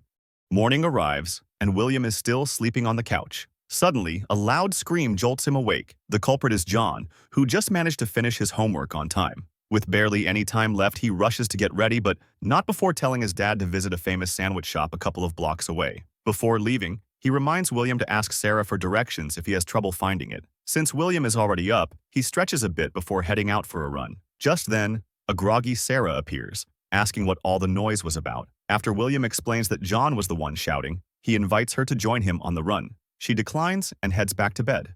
Meanwhile, at Wellston, Cecile is in the press room when someone knocks and walks in unannounced. It's Arlo, and he's clearly there for a reason. Without wasting time, he asks about the author of the bomb article. Cecile immediately realizes that Arlo is helping Remy and tells him to stop spoiling her. She's bitter about what's going to happen to Wellston after they graduate. She feels like they're leaving the school in incompetent hands that will ruin the order. She compares it to what happened when Ray was king, and that final remark pushes Arlo over the edge. He slams the table, startling Cecile. He reminds her that the reason she's no longer a royal is because Remy dethroned her, and that she should show more respect instead of mocking her. She should be grateful Remy didn't destroy her completely. Channeling his intimidating presence as the king of Wellstons, Arlo demands the name one last time. Cecile, now trembling, finally gives in and reveals it. Terrence, a name we haven't heard before. With a smug look, Arlo mocks her, saying, "That wasn't so hard, was it?"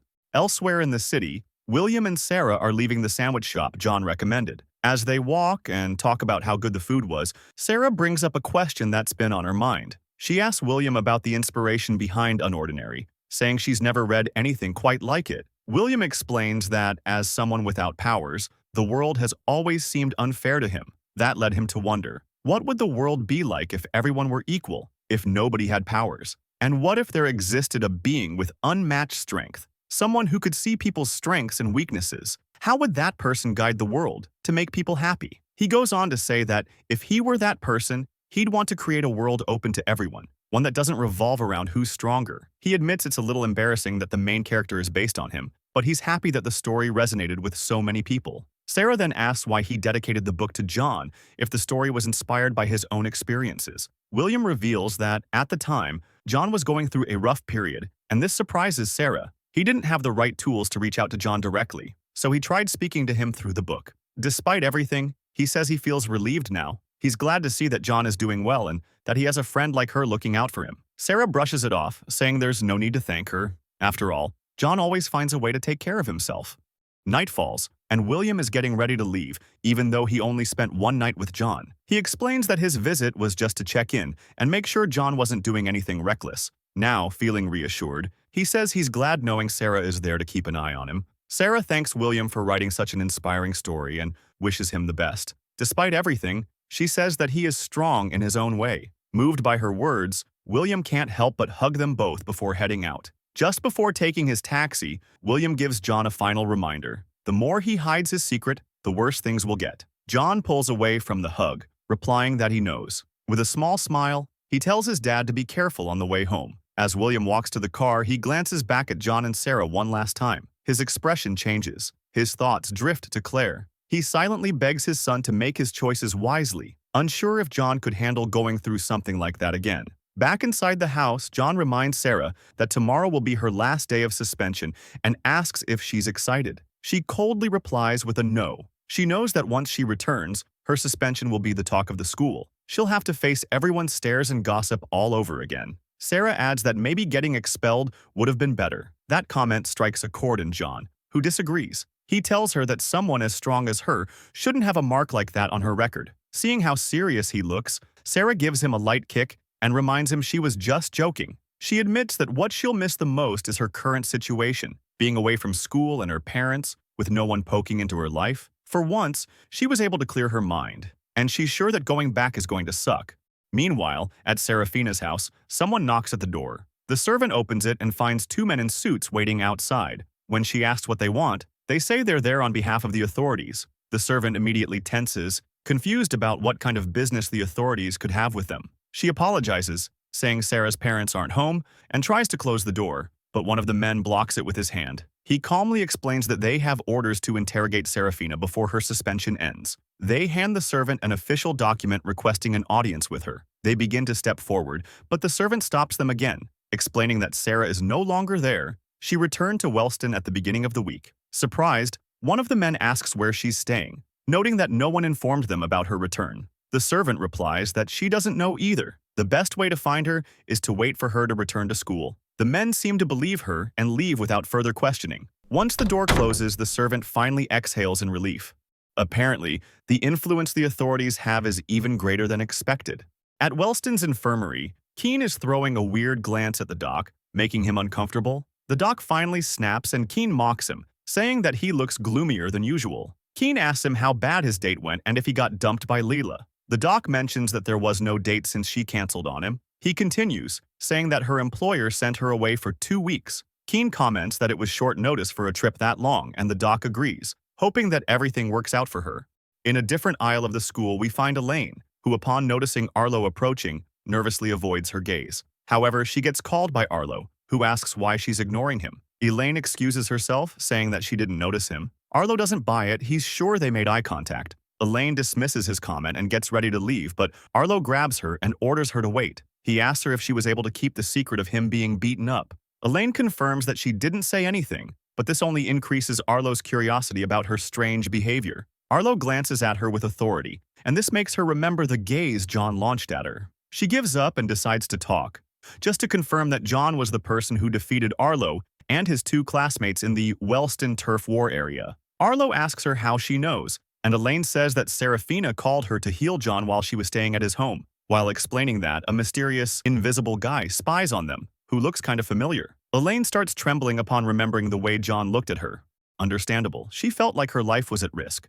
She doesn't grasp exactly what it is, but she feels like there's something terrifying about John, to the point that even if Arlo is part of that, she doesn't want to get involved in anything related to John. And since she knows his secret, she feels like John could appear and go after her at any moment. Arlo tries to calm her down by patting her shoulder. He reaffirms that everything will be fine, as long as she keeps the secret and pretends she hasn't seen anything. Unintentionally, Elaine asks Arlo if he's already doing that because he's afraid of John. Arlo receives a direct hit on his pride and can't shake off the idea that he's actually scared. Suddenly, the invisible man makes a soft sound with his shoes, and Arlo perceives it. His suspicions that someone is following him around increase. Back at John's house, Sarah is finishing packing all her things. She's done much faster than expected, and for that, she decides to take a little walk to kill some time. She's in the middle of the street enjoying a drink, when suddenly a blonde girl detects her presence. She starts following Sarah, who remains unaware that she's being targeted.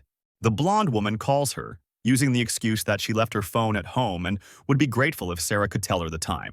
During the interaction, someone else is spying on them, revealing that Sarah is Target 93, a code mentioned previously in the story. While the woman is talking, Sarah feels a strange sensation that travels all over her body and makes her drop her phone. The woman apologizes for making her drop it, but Sarah tells her not to worry. After giving her the time, the woman nervously thanks her and walks away quickly while her body was trembling. After a while, Sarah keeps walking, but she's been shaking ever since she felt that unsettling sensation. Suddenly, a loud noise catches her attention and she turns, revealing that a van is speeding directly toward her. She uses her ability to freeze time and moves out of the way. She notices that her body is trembling even more and starts worrying because she barely managed to avoid the impact. A man gets out of the van and immediately rushes toward her, asking if she's all right. Another man and a woman also get off the vehicle and start apologizing, insisting on whether she's truly okay. Stoically, Sarah tells them that she's fine, but warns them to drive more carefully. The woman doesn't believe she's truly all right and offers to take Sarah to the hospital. Forcefully, she grabs Sarah's hand and pulls her toward the van. Sarah starts feeling uneasy and doesn't notice a portal opening behind her. A man begins emerging from the portal just as Sarah manages to break free from the woman's grip. Sarah thanks them for the offer and repeats that she's fine, still unaware of the individual standing behind her. Out of nowhere, the man grabs her from behind and injects a blue chemical into her neck. Sarah is completely stunned, still trying to understand the situation she's been dragged into. She activates her ability and with a swift move, manages to knock down all 4 attackers at once. She tries to use her rewind ability but realizes she's unable to activate it. Sarah notices that one of the 4 people is still conscious and demands he explain what they did to her and why she's being targeted. Despite being defeated, the man refuses to answer and advises her to come with them without resisting, or they'll be forced to harm her. Sarah gets ready to use her ability again to make him talk, but suddenly she feels a sharp pain in her back. The woman who was supposedly knocked out managed to stand again and just stabbed Sarah with a knife. Sarah is paralyzed by fear and begins running out of options. Sarah snaps back and manages to throw an elbow, pushing the woman away from her. The woman slams into a wall and is finally knocked out. However, this gives the other 2 men enough time to stand up again, knives in hand. Sarah grabs the knife and pulls it out of her body. She starts noticing the effects of the chemical. Her ability is weakening to the point that she can't even rewind her wounds. Thankfully, at least she seems able to freeze the area where she was stabbed. She gets into a fighting stance and uses her ability once more, swiftly cutting down her 2 opponents, who had no time to react. They collapse, completely defeated, but when Sarah scans the area, she spots the 4th man escaping through one of his portals. She's about to chase him, but the pain from her wound suddenly returns. She's so weak that her freeze ability is wearing off from the injury. Her mind starts to blur, and she realizes the injection caused more than just physical harm. Desperately, she starts wondering how those people managed to obtain such a chemical and what they want from her to the point of targeting her. Her vision starts to fade, but she refuses to give up and stands, knowing she must return to John's house at all costs. She walks down the street, limping while everyone stares at her. People begin noticing the bloodstain from the wound, but the only thing on Sarah's mind is returning and calling Elaine to get healed. Suddenly, someone grabs her shoulder, alerting her. The random man tells her that she looks like she's in trouble and offers to help, but Sarah manages to break free from his grip and threatens him with the knife. Sarah demands he back off, while the people around her start freaking out at the sight of her with a weapon. She begins to lose consciousness again and decides to flee the scene, knowing her body won't hold up much longer. Meanwhile, John is returning from school, relieved that it's finally Friday. His main plan for the day is to help Sarah move all her things back to the Wellston dorms. He approaches the entrance of his house, but something catches his attention. John notices bloodstains all over the door handle. Upon opening the door, the sight paralyzes him. He finds Sarah unconscious on the floor, her body covered in blood from the wound. John rushes to her, desperately trying to wake her up. He then notices her bleeding, and his mind can't process how this could have happened. John grabs Sarah's phone and immediately calls Elaine, who is resting in her room. She picks up the phone, thinking that Sarah is calling her, and asks if she's all packed up. However, she hears John's voice on the other end of the call and freezes in fear. John tells her that she must come over as quickly as possible to heal Sarah, but before he can finish explaining, Elaine hangs up on him. He starts calling her repeatedly, but Elaine refuses to answer, begging to be left alone in peace. John is boiling with fury, to the point of wanting to settle things violently if they ever cross paths again. Upon checking Sarah's contacts, John realizes that his only option is to call Arlo. At the dorms, Arlo picks up his phone, expecting an answer from Sarah, but he's surprised to hear John telling him to come to his house with Elaine immediately. Arlo tries to ask what's going on, but John cuts him off, yelling at him to hurry. A short while later, Arlo and Elaine arrive at John's house. Arlo is shocked when he sees Sarah in that condition, unable to comprehend how this is even possible. Elaine rushes to her, asking how she ended up like this, but receives no answer. Elaine is perplexed, knowing that Sarah is undefeatable and doesn't know anyone capable of doing something like this. She immediately turns to John, asking what he did to Sarah and how he dared to do something like that. She keeps rambling, and slowly John begins to get annoyed by her accusations. He finally snaps and demands that she shut up as he slaps her. Elaine is shocked, not believing that John actually hit her. John yells, demanding that she heal Sarah right away instead of talking nonsense. Slowly, Elaine uses her ability, and Sarah's wounds begin to heal. Arlo watches the scene, trying to figure out how Sarah got hurt. Maybe she encountered someone who overpowered her. But he immediately rejects the idea. Maybe someone jumped her. But that's also ridiculous since she's too fast. The only explanation Arlo can think of is that Sarah didn't use her ability when she was attacked. Elaine finally finishes and nervously explains that Sarah's wounds are healed and she should be fine. However, John menacingly asks her why Sarah isn't waking up yet. Shaking, Elaine says that she's not sure why, that she's healthy, but something must be wrong. John stands, yelling sarcastically that any idiot could say that, and he wants to know exactly what's wrong. Elaine is completely terrified, swearing that she truly doesn't know. John gets ready to slap her again, calling her a failure of a healer. Elaine shrugs and braces for the hit, but before it can land, Arlo grabs John's arm and demands that he stop. With anger in his eyes, Arlo tells him to figure out the reason himself if he's so eager to know. Without flinching, John stares at him and demands that he remove his hand from him. Arlo keeps holding John's arm for a while, but he eventually complies and releases it. John stares at Elaine again, and she instantly reacts, raising her arms to shield herself. Upon seeing that expression, John recalls that Adrian used to protect himself the same way. He shifts his gaze back to Sarah and begins using his ability. He places his hand over her as a black aura starts emanating from it, as if scanning her to assess her condition. Elaine watches anxiously, wondering what John's ability could be. Meanwhile, Arlo immediately realizes that John is searching for other injuries. Suddenly, John's eyes widen, and he turns Sarah's head to reveal her neck. He just discovered the small wound caused by the needle. Both Arlo and Elaine are caught off guard, especially since not even Elaine's ability was able to detect that cut. John's fury begins to build as he demands to know what that injury is. Arlo explains that it was likely caused by a needle used to drug her, and that's probably the reason why she hasn't woken up. John's hand continues to emanate aura, and he uses it to heal Sarah's wound, revealing that he copied Elaine's ability. He states that the only thing he wants to know is who did this to her. Sarah remains unconscious on the floor despite being completely healed, so John carries her in his arms. Without saying a word, John decides to leave with Sarah. Elaine calls out to him despite being afraid, but Arlo quickly grabs her arm, telling her to let John handle things his way.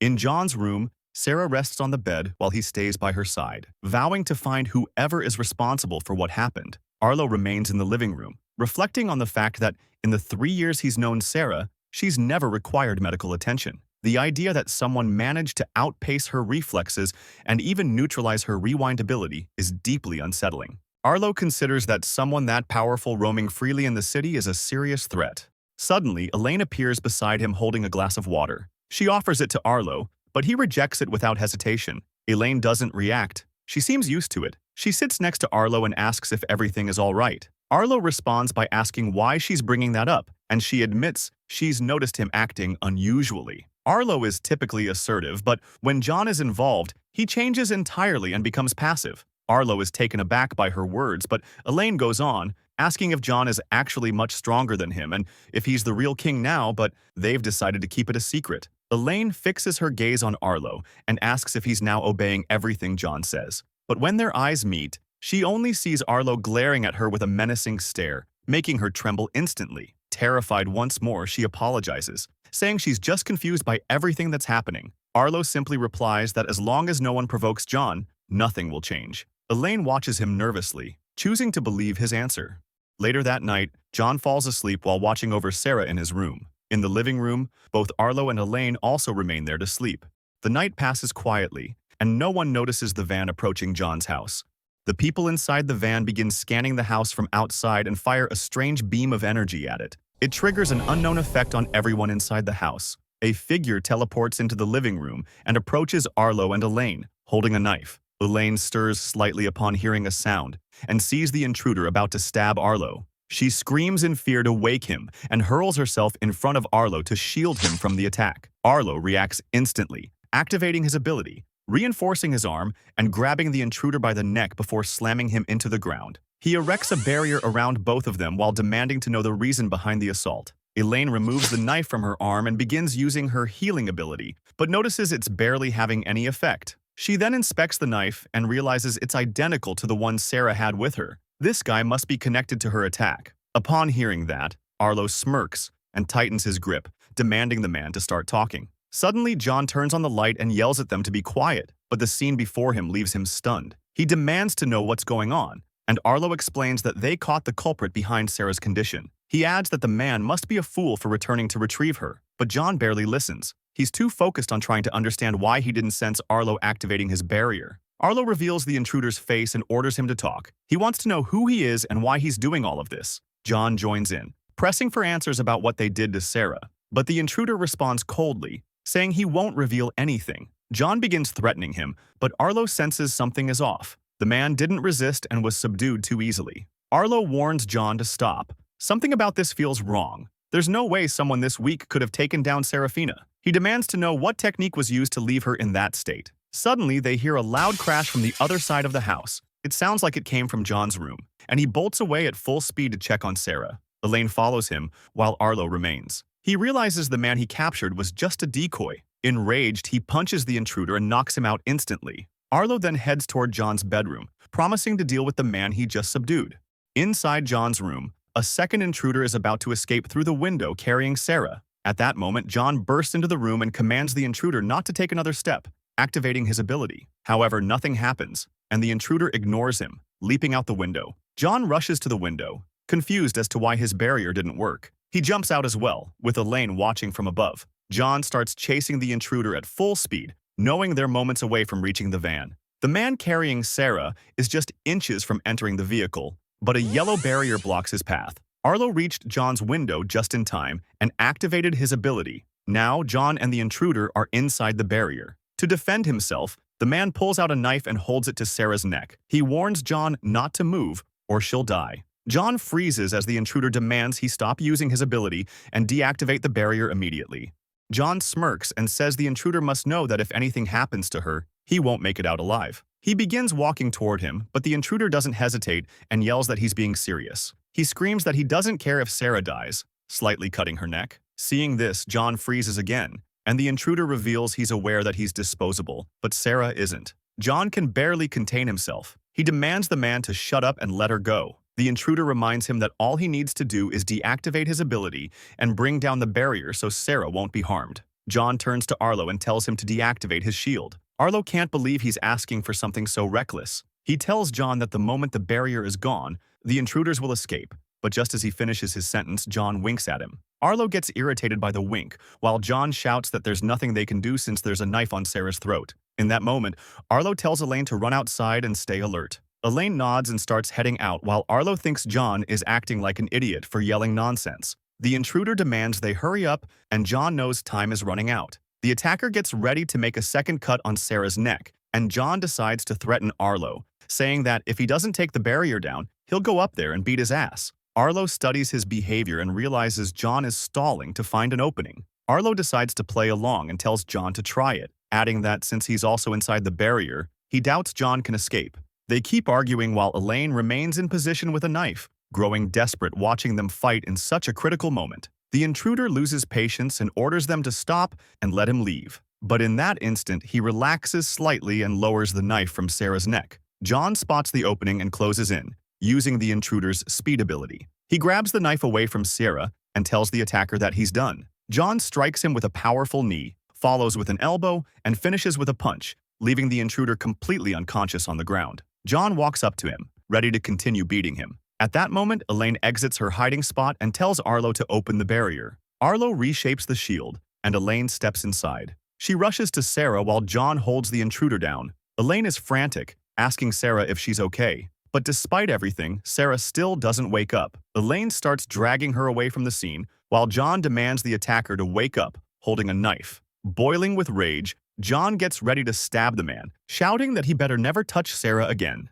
John stabs him, and the intruder wakes up screaming in pain. At that moment, the van starts moving toward the barrier. It breaks through, injuring Arlo in the process. John notices the van speeding toward him, but there's no time to react. He takes the full impact and is launched into the air. Elaine watches in shock as John crashes nearby, completely overwhelmed. Arlo is still recovering from the damage and doesn't understand how a regular van broke through his barrier. Suddenly, the first intruder teleports next to his partner, and seeing the others down, they decide to take Sarah again. Elaine can't believe the first attacker woke up so fast, but she refuses to give up Sarah. She grabs the knife and demands they stay away. Suddenly, John begins to get up, surprising the intruders by not giving in even after being hit by a van. The stabbed attacker doesn't care and gets ready to fight again, but his partner reminds him that they're running out of time. The first intruder knows that if that thing wears off, they won't be able to do anything. John doesn't understand what they mean and is shocked to see them climbing into the van. He gives chase, forming a barrier around the entire vehicle, but just like with Arlo,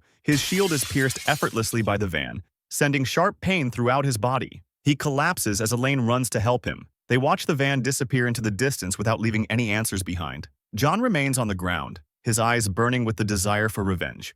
Back inside the house, Elaine is healing Arlo while John tends to himself. Arlo starts coughing up blood, and Elaine tells him to hold on since she's almost done.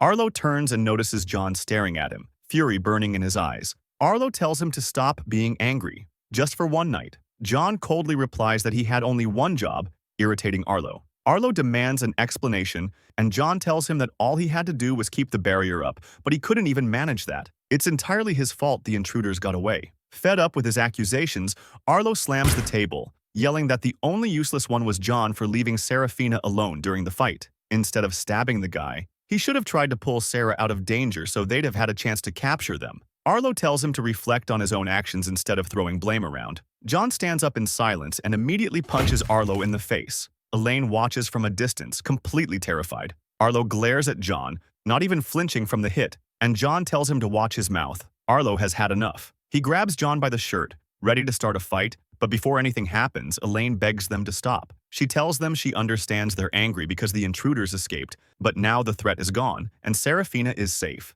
They should focus on what comes next, not on fighting each other. Elaine's words get through Arlo, who lets go of John and admits she's right. That's the smartest thing to do now. But even after that, the tension lingers. They keep staring at each other with hatred. One wrong move, and they'll go at it again. After some time, things calm down. Arlo and Elaine sit at the table while John sits on the floor beside Sarah, who's resting on the sofa. John starts wondering how two high tiers were taken down by nothing more than a knife and a van. It seems absurd. Arlo begins explaining that the break-in was premeditated. Those guys knew exactly where to go and what to do. The fact that their abilities were weakened wasn't a coincidence. Elaine doesn't understand how they managed to weaken all of them, to the point that their powers were nearly useless. John finally pieces it together. Their abilities had been suppressed. That's why he couldn't sense any aura during the fight. However, Arlo still feels something doesn't add up. If they had everything under control, why would they retreat? Elaine tells him she heard them mumbling something, but couldn't make out the words. John did hear them and explains that they were worried about something wearing off, like they were on a timer. Arlo seizes the chance to mock John, welcoming him to the conversation. Elaine reflects on what John said and realizes that after the intruders were gone, her healing started working normally again.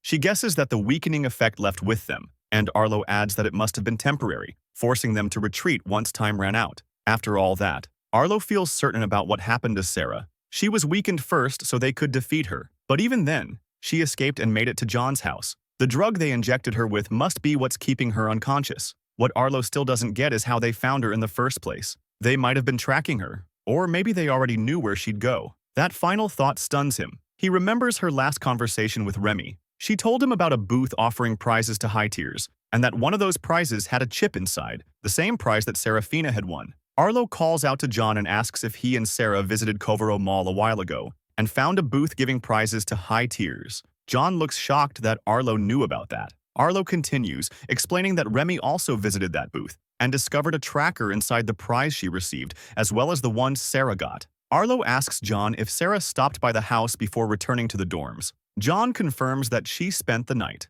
Everything clicks in John's head. Arlo tells him the house has probably been under surveillance ever since. John doesn't want to believe it and calls Arlo a liar. Arlo pushes back. Why would he lie about something like that? John still can't wrap his head around the idea that those guys had been watching him for over a month just to kidnap someone who doesn't even live there. He insists he would have noticed something. He assumes it was just bad timing, that Sarah was in the wrong place at the wrong moment. Arlo loses patience. Does John really think a bunch of random people managed to stab, drug, and pull off a coordinated attack on Serafina? John hesitates. He never heard Sarah mention a tracker in her stuffed bear. Arlo is about to explode. He just wants John to understand that they had been planning to capture her for at least a month. But John still doesn't buy it. He argues that it'd be insane to plan someone's downfall for an entire month. That remark hits Arlo hard, because that's exactly what he did to get John to reveal his true self. Arlo gives up. He can't get through to him. And in the middle of all that, Elaine sits trembling in fear. Suddenly, John turns to Arlo and asks what he thinks those guys want from Sarah, if everything he said is true. Arlo simply replies that there's no way he could know. Elaine decides to finally speak up, saying that she's worried Sarah is still not waking up, and that they should take her to the hospital and even report the incident to the authorities. Arlo agrees since it seems like the best course of action, but John stops them, saying it's better if the authorities don't get involved. They should only call Doc in the morning and talk to the headmaster of Wellston. Morning arrives and Sarah slowly begins to wake up, feeling a terrible headache. She then notices Elaine and Arlo in the house, wondering what they are doing there. Sarah still doesn't understand what's happening and doesn't remember how she ended up on the sofa in John's house. Suddenly, all the memories from her encounter with the kidnappers resurface, and she starts feeling unwell. She jumps off the sofa, waking up John, who tries to call her as she rushes to the bathroom. Sarah is throwing up and John approaches from behind, asking if she's feeling okay. She starts staring at him with a strange expression, squinting her eyes to focus her blurred vision. John becomes concerned, asking her what she's feeling since she hasn't said a word yet and is acting strangely. Sarah tells him to wait a moment. She wants to check something first. She bolts out of the bathroom and heads toward John's room. John follows her and asks what she's doing. Sarah is trembling while holding an alarm clock. A minute passes, and Sarah becomes bewildered. She suddenly collapses to the floor, and John rushes to her side, seeing her terrified expression. Sarah reveals that she cannot activate her ability. Since waking up, she's been trying, but nothing happened. She can't comprehend how something like that is even possible. She begins panicking, asking what she's supposed to do now. John places his hand on her shoulder and tries to calm her down, saying it's still too early to jump to conclusions. He adds that Sarah just woke up after being knocked out for a full day, and the drug must still be in her system. John advises calling Doc, and he's confident he'll know what to do. Sarah relaxes slightly, saying that he's right. At that moment, Arlo appears with Elaine, who is happy to see Sarah awake. Sarah doesn't seem pleased to see Arlo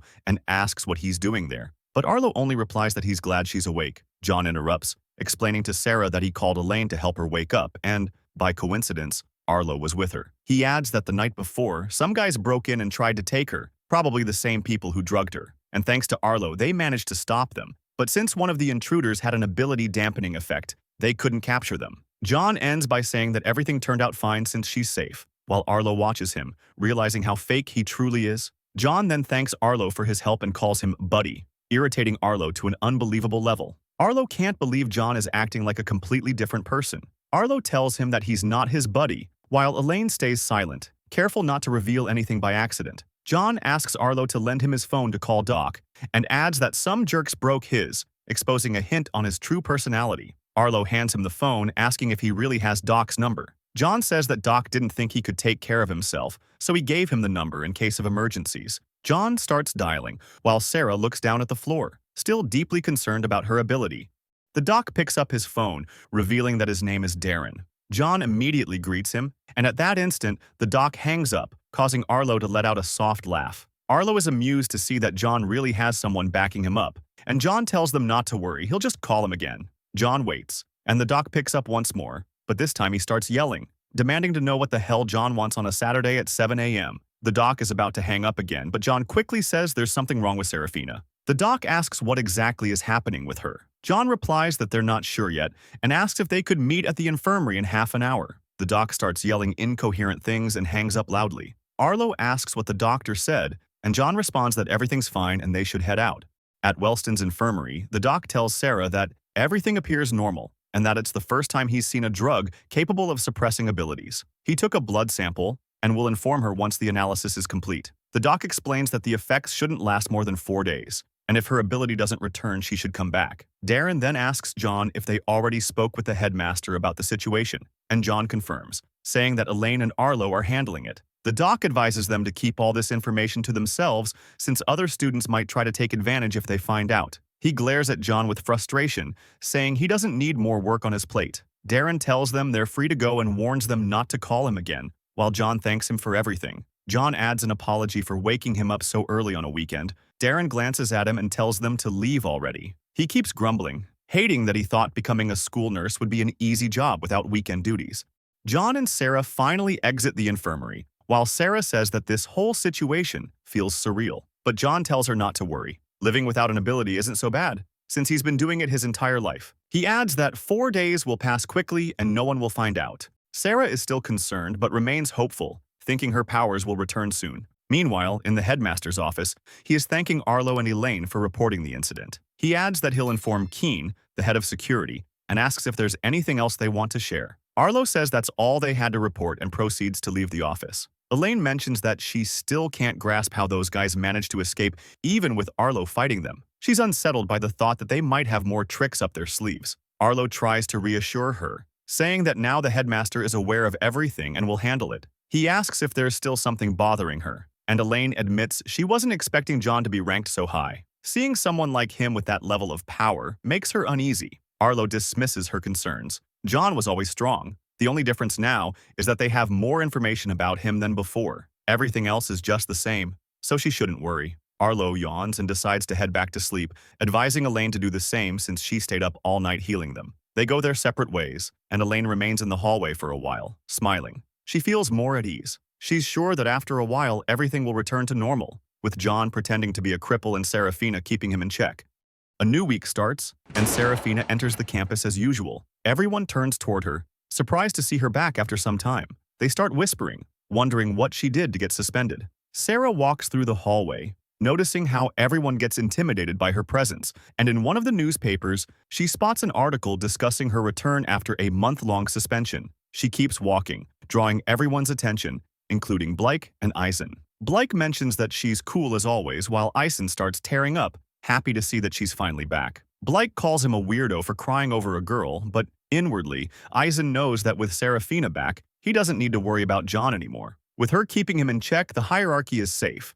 Back in the headmaster's office, he's sipping a cup of coffee when someone knocks on the door. He tells the person to enter, and it turns out to be John. The headmaster asks what brings him there and offers him a seat. John declines the offer. He just wants to ask about the notice the headmaster sent him that morning. The headmaster asks if there's something wrong with it. John tells him he can't just order him to move onto campus. He's doing perfectly fine living in his own house. The headmaster looks at him seriously and tells him that the decision is final and that his room on campus is ready. He continues, saying that after school, John will need to pack his things and Keen will help him transport everything to the dorms. And from that point on, he'll be under staff protection. John still tries to protest, saying he can take care of himself. But the headmaster disagrees, saying that reasoning no longer applies, especially after what happened on Friday. He can't ignore the fact that his top students were injured by a group of unknown individuals. He tells John that his house is compromised, and no matter how strong he thinks he is, that place isn't safe anymore. John then asks if he can be moved to a different housing complex, but the headmaster refuses while calmly sipping his coffee. John starts pleading. He really doesn't want to be around other students. The headmaster has already made up his mind, and John will have to move onto campus whether he likes it or not. John tries one more time, but the headmaster interrupts, saying there's no point in continuing and tells him to leave as the decision won't change. John finally complies, leaving the office without another word. On the rooftop, Sarah is resting while using her phone. Suddenly, John opens the door and sits next to her. He asks how her day has been so far. Sarah says that everything is the same. Students keep staring at her constantly, to the point she thinks they might find out the truth. John stares at her oddly, making Sarah wonder what's going through his head. John tells her she should change her attitude. She only needs to keep things together for a few days and everything will be fine. Sarah replies that the whole situation doesn't sit right with her. She doesn't like that her entire schedule was changed just to hide her lost ability, but John reminds her that it's only temporary. She says it feels unnecessary and that she doesn't really care if everyone finds out. Even if they knew, she's confident they would still be too afraid to challenge her. She doesn't even mind if the school publicly announces it. She isn't aware of what might happen if the secret spreads, but John is. He quietly says that people become cruel when they get the chance to step on you. But Sarah couldn't hear his last comment, and John advises her to keep it a secret just in case. Sarah counters, asking what happened to his old self, the one who always wanted to have fun no matter what. She's sure that a few broken bones won't stop her.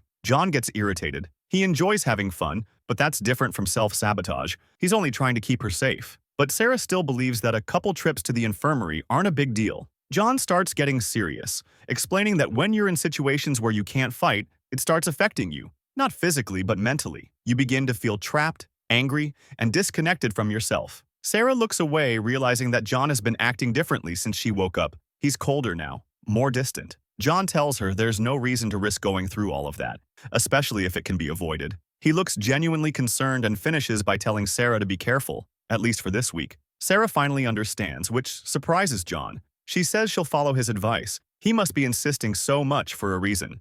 John finally leaves the rooftop, and as he reaches the hallway, he hears someone screaming. It's another victim being attacked by a bully. John pauses for a moment, watching as the bully continues beating the guy, but then simply looks away and walks off minding his own business.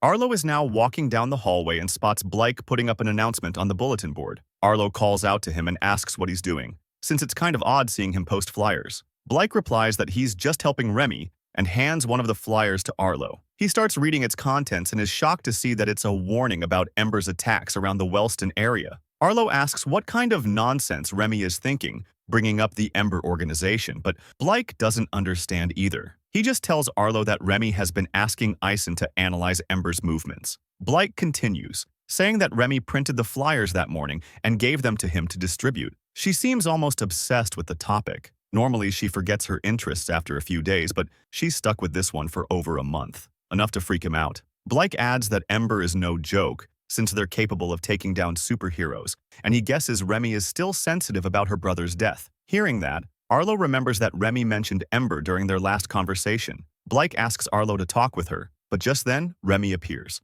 She rushes to Blake and gives him another stack of flyers in case he runs out. She spots Arlo and asks him to help them as well. Remy says that students will be more aware if they all hand out flyers, but before she can finish, Arlo says he'll pass. She doesn't argue and moves on with her mission. She spots a random guy walking by and shouts at him. The poor guy is completely startled and asks what the queen wants. Remy hands him a flyer and approaches menacingly, telling him to stay alert since there's a murderous group out there and he could be their next victim. The guy bolts away, completely scared and confused about what just happened, while Remy smiles, as if she just saved another life. However, Arlo calls her out, asking what exactly she's trying to do. He says that students will start panicking for real if she keeps spreading that kind of info. But Remy says that's the whole point. Their duty as royals is to make students feel safe, but too much comfort is dangerous, so she wants to make sure no one gets hurt by threats like Ember. Remy thinks the best approach is spreading awareness, but Arlo counters that she's basically telling everyone they're going to die. Remy insists she's doing the right thing and believes keeping students on high alert is the best course.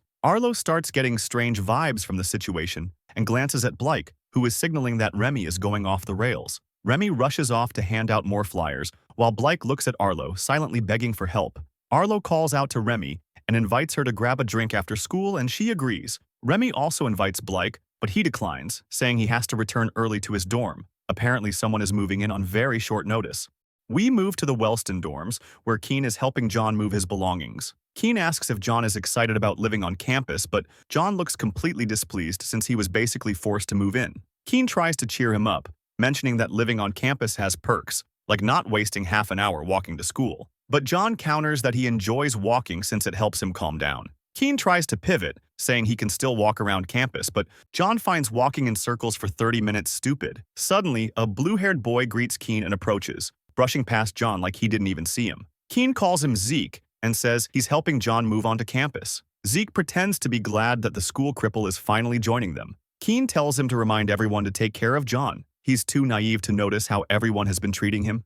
With a sinister look, Zeke promises they'll treat him very carefully. Now we move to dorm 311, where Blake is doing some homework. Someone knocks on the door and he goes to open it. He's stunned to see who his new roommate is. John and Keen enter, and Keen is surprised that John didn't have much stuff despite living in a big apartment. John mentions that the apartment the headmaster gave him came fully furnished, so he only had to buy clothes and school supplies. Blake's expression fills with anger as he recognizes John. He recalls the moment John slapped Remy when she tried to help him pick up some papers. Upon seeing Blake, Keen is glad he's already back, despite having jack duties, and proceeds to introduce them. Blake glares at John while Keen continues, and John stares back just as intensely. He also remembers nearly getting roasted by Blake's lasers during the paper incident.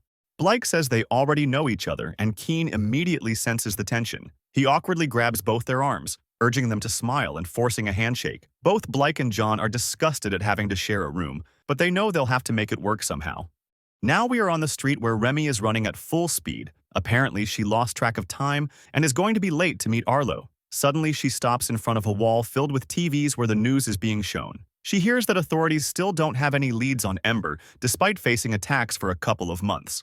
In a cafe, Arlo is sipping some coffee as he waits for Remy. He starts recalling his last conversation with Ray, Remy's older brother, after Ray graduated from Wellston. Ray wanted to have one final talk with his successor. He tells Arlo that he's going to be the youngest king in Wellston's history and should be proud of it, but Arlo doesn't think much of it. After all, he was king in middle school and believes it will be the same. Ray tells him not to be too cocky. He's not the only one at Wellston who was king or queen in middle school, so he shouldn't slack off. Someone could surpass him. Once he starts his second year, the freshmen, his classmates, and new transfers will be aiming for his position, so he better watch his back to avoid being dethroned too quickly. Arlo smiles with pride, saying that he intends to keep the title for as long as he's at Wellston. Ray is glad to see him full of confidence and says he'll hold him to his words, so Arlo better not disappoint him.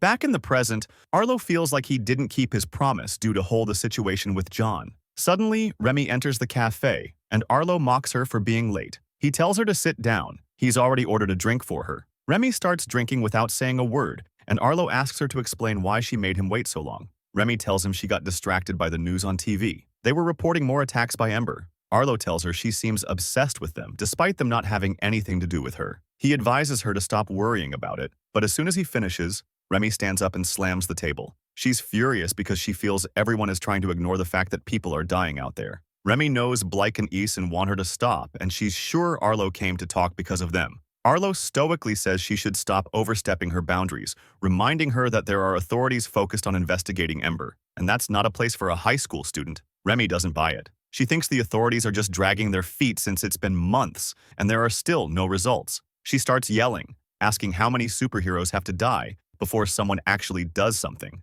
The entire cafe is filled with tension after Remy's outburst. She notices and sits down again, slightly ashamed. Arlo remains composed. He wants to know exactly why she feels the need to be personally involved, and hopes she doesn't say it's just because she's a fan of superheroes. Remy has a defiant look in her eyes and asks if it would be a problem if she were. Arlo asks her why she wants to associate with them. To him, they're just a bunch of fools seeking attention. Remy slams the table again, even spilling her drink. She demands Arlo take that back. She raises her voice again, saying that superheroes are people who want to help everyone and use their powers for good. Remy adds that they're just trying to give others a chance, exactly like her brother used to. Remy's eyes begin to fill with tears, and Arlo finally understands where she's coming from. His mind starts racing. He just realized that after all this time, he never actually knew how Ray died.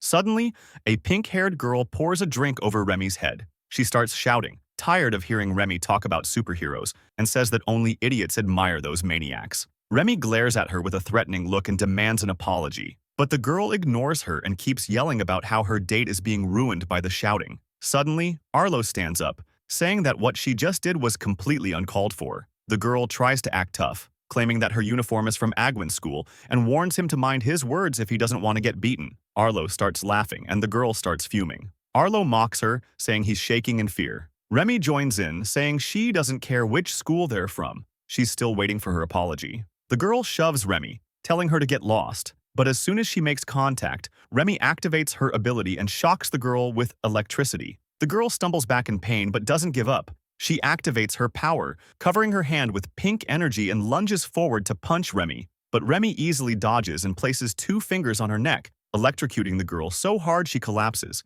needing help from her friend to get back up. The girl finally gives in, and the two start leaving the cafe. But Arlo stops them, creating a barrier and trapping them inside. Remy tells him to stop. The fight is already over. Arlo says he still hasn't heard the magic word. The guy tells the pink-haired girl if she also heard Remy call Arlo by his name. The girl confirms it, and after seeing the shield and lightning abilities, realizes they just messed with the king and queen of Wellston. She gives in and apologizes for all the trouble they caused. Arlo smiles, pleased to see weaklings apologize to their superiors, and finally lets them go. He smiles with pride. He feels like a true king again. Remy says she's heading back, but Arlo tries to make her stay. After all, she just got there. But Remy doesn't want to stay anymore. She hates how Arlo always takes things too far, even after the fight is clearly over. She's furious and calls him an idiot before storming out. She keeps yelling as she exits the cafe, angry that now she'll have to wash all her clothes. We go back to the dorms where Blake is waking up and immediately heads to the bathroom. Upon opening the door, he finds John fixing his hair. Apparently, he forgot John moved in yesterday. John tells him that next time he should knock first, and Blake slams the door shut without saying a word. Later on, Blyke is walking around campus with Ison. The latter says that Remy mentioned Blyke has a new roommate. Blyke confirms, and Ison asks who the lucky guy is. Blyke tells him that his new roommate is John, and Ison spits out his drink in shock. Ison begs him to say he's joking, but Blyke confirms it. He doesn't understand how he ended up being paired with John. Being the strongest male in his year, he expected to be roomed with someone of similar power. Ison can only listen to his complaints, unable to reveal anything about how powerful John actually is. He just tells Blyke to relax. It can't be that bad. But Blyke counters, saying that John hogged the bathroom for over 30 minutes that morning. Ison forces a laugh, trying to downplay it, and suggests that maybe Blyke should cut him some slack since John's just a cripple. Blyke is taken aback by Ison's reaction and tells him not to forget what John did to Remy. Ison insists that it happened ages ago, and he's sure Remy already got over it. Ison is clearly trying to stop anyone from messing with John. Blyke glares at him, pointing out that he's noticed how obsessed Ison has become with John lately. He's seen him looking at John's old photos, even stalking him around campus, and now he's defending him. He demands to know what Ison is trying to do. Ison gets cornered and, in a panic, spits his drink all over Blyke's face. He runs off, claiming he has an important club meeting. Blyke doesn't give up and decides to chase Ison to get his answers. We move to the school rooftop, where Sarah is surprised to hear that Blyke is John's new roommate. She thinks it's not too bad, but John says he's afraid Blyke might try to kill him in his sleep. After all, he's always glaring at him with hate. Sarah dismisses his concerns. She knows Blyke has better things to do. He doesn't get involved in other people's business unless provoked. Then she adds that, actually, Blyke could be a threat, since John's specialty is pissing people off. John gets annoyed and asks why she's defending Blyke. She casually reveals that she was the one who crowned Blyke as Jack, surprising John. He thought Arlo made that call. Sarah explains that Arlo would never choose Blyke over Cecile, who is a high tier. She simply overruled him. When she was promoted to ace, Arlo and Remy couldn't agree on who should fill the position, so she made the decision herself. She adds that Arlo was furious about her choice, and that's why they stopped getting along. He felt like she hurt the hierarchy. Sarah laughs, recalling how priceless Arlo's expression was. John asks if she picked Blyke just to spite Arlo. Sarah replies that was just a bonus. She genuinely believed Blyke was the better option for Jack, even if Cecile was stronger. She always felt Cecile hides things from her classmates, making it hard to trust her. Blyke, on the other hand, is more open and straightforward. She finishes by saying that trust is more valuable than strength, and she believes John could get along with Blyke if he gave him a chance. But John refuses. He's convinced that Blyke will blast him with his lasers before they even talk. Sarah calls him out. She's getting tired of his attitude. She reminds him that this kind of stuff never stopped him before. He was annoying even when they first met, despite knowing how strong she was. And now they're close friends. So, what changed? She asks him what happened to that John. John doesn't respond. He only thinks to himself that he wonders the same thing. Later, Sarah is walking through the hallway and crosses paths with a bully stepping on a girl's papers. The girl is bruised and keeps apologizing, trying to get to her next class. Sarah simply walks past, not giving it much attention. But she notices the situation getting worse, and something inside her tells her she needs to intervene. The bully is about to hit the girl again, but suddenly, Sarah steps in and blocks the attack. The bully freezes in fear, screaming at the sight of Sarah. While holding the bully, Sarah calls the girl who is on the floor and tells her to go to her next class. She stands up immediately as the bully argues with Sarah, asking why she's stopping her. Sarah remains unfazed and only glances at the bully, reminding her not to waste other people's time, and the bully looks at her with fear. Sarah continues on her way as if nothing happened, but the female bully looks frustrated, wondering what she did wrong. And in that instant, contemptuous comments towards her fill the alley from the other students who saw the scene. The shame starts filling her head, making her wonder in anger why she's being humiliated for dealing with a low tier. Her emotions start overflowing and clouding her judgment. She yells at Sarah, telling her that she should look after them, not the weaklings, while launching an attack. That flies at full speed towards Sarah, giving her no time to react. But luckily, a shield appears, protecting Sarah from any damage. Arlo calmly walks towards the attacker, making her shake just by his presence. If Sarah almost made her cry, now with Arlo her soul is practically about to leave her body. As relaxed as always, Arlo demands an explanation for the attack towards the queen of the school. The girl tries to excuse herself, but before she can say anything, a shield appears and forces her against the ground. The girl yells in desperation, begging for mercy and forgiveness. But Arlo keeps the show going a little longer, threatening everyone watching that if they ever attempt to defy the hierarchy, they will have to directly answer to him. Arlo faces Sarah and tells her to accompany him. There's something they need to discuss. They go to one of the classrooms, and immediately Arlo tells her that all of that happened because she stopped asserting herself in the school, skipping classes and turf wars. She's even been out for a month, so she practically lost her presence at the school. But Sarah doesn't care about his words, even less if they are a lecture. Arlo is still upset, wondering why she would risk losing her cover just to help a random low tier. Doesn't she realize that the hierarchy could be in danger if events like that repeat? But Sarah keeps the same attitude, reminding Arlo that it wouldn't have affected him, and if for some reason she got discovered, Arlo would still sit on his throne. But something bothers Sarah. She is a cripple now, so according to Arlo's rules, she should be at the bottom, being humiliated by others. Then, exactly why Arlo decided to step in this time? Is there a reason why he'd decide to help a cripple? In that moment, Arlo remembers his last conversation with John, where he told him that Sarah was going to be a cripple for a while. And immediately after that, he got threatened by John, who told him that if he sees a scratch on Sarah, he'll be responsible, revealing that Arlo defended Sarah because he had no other option. Sarah is still waiting for an answer, and Arlo replies that her state is only temporary, so that's why he doesn't want to cause a disruption in order. Arlo adds that since Sarah is ranked higher than him, he'll watch her back until she recovers. But Sarah doesn't buy it even a bit. She's been manipulated multiple times and knows that Arlo only involves himself with her for hidden reasons. Sarah finishes saying that he should stay away from her while leaving the classroom.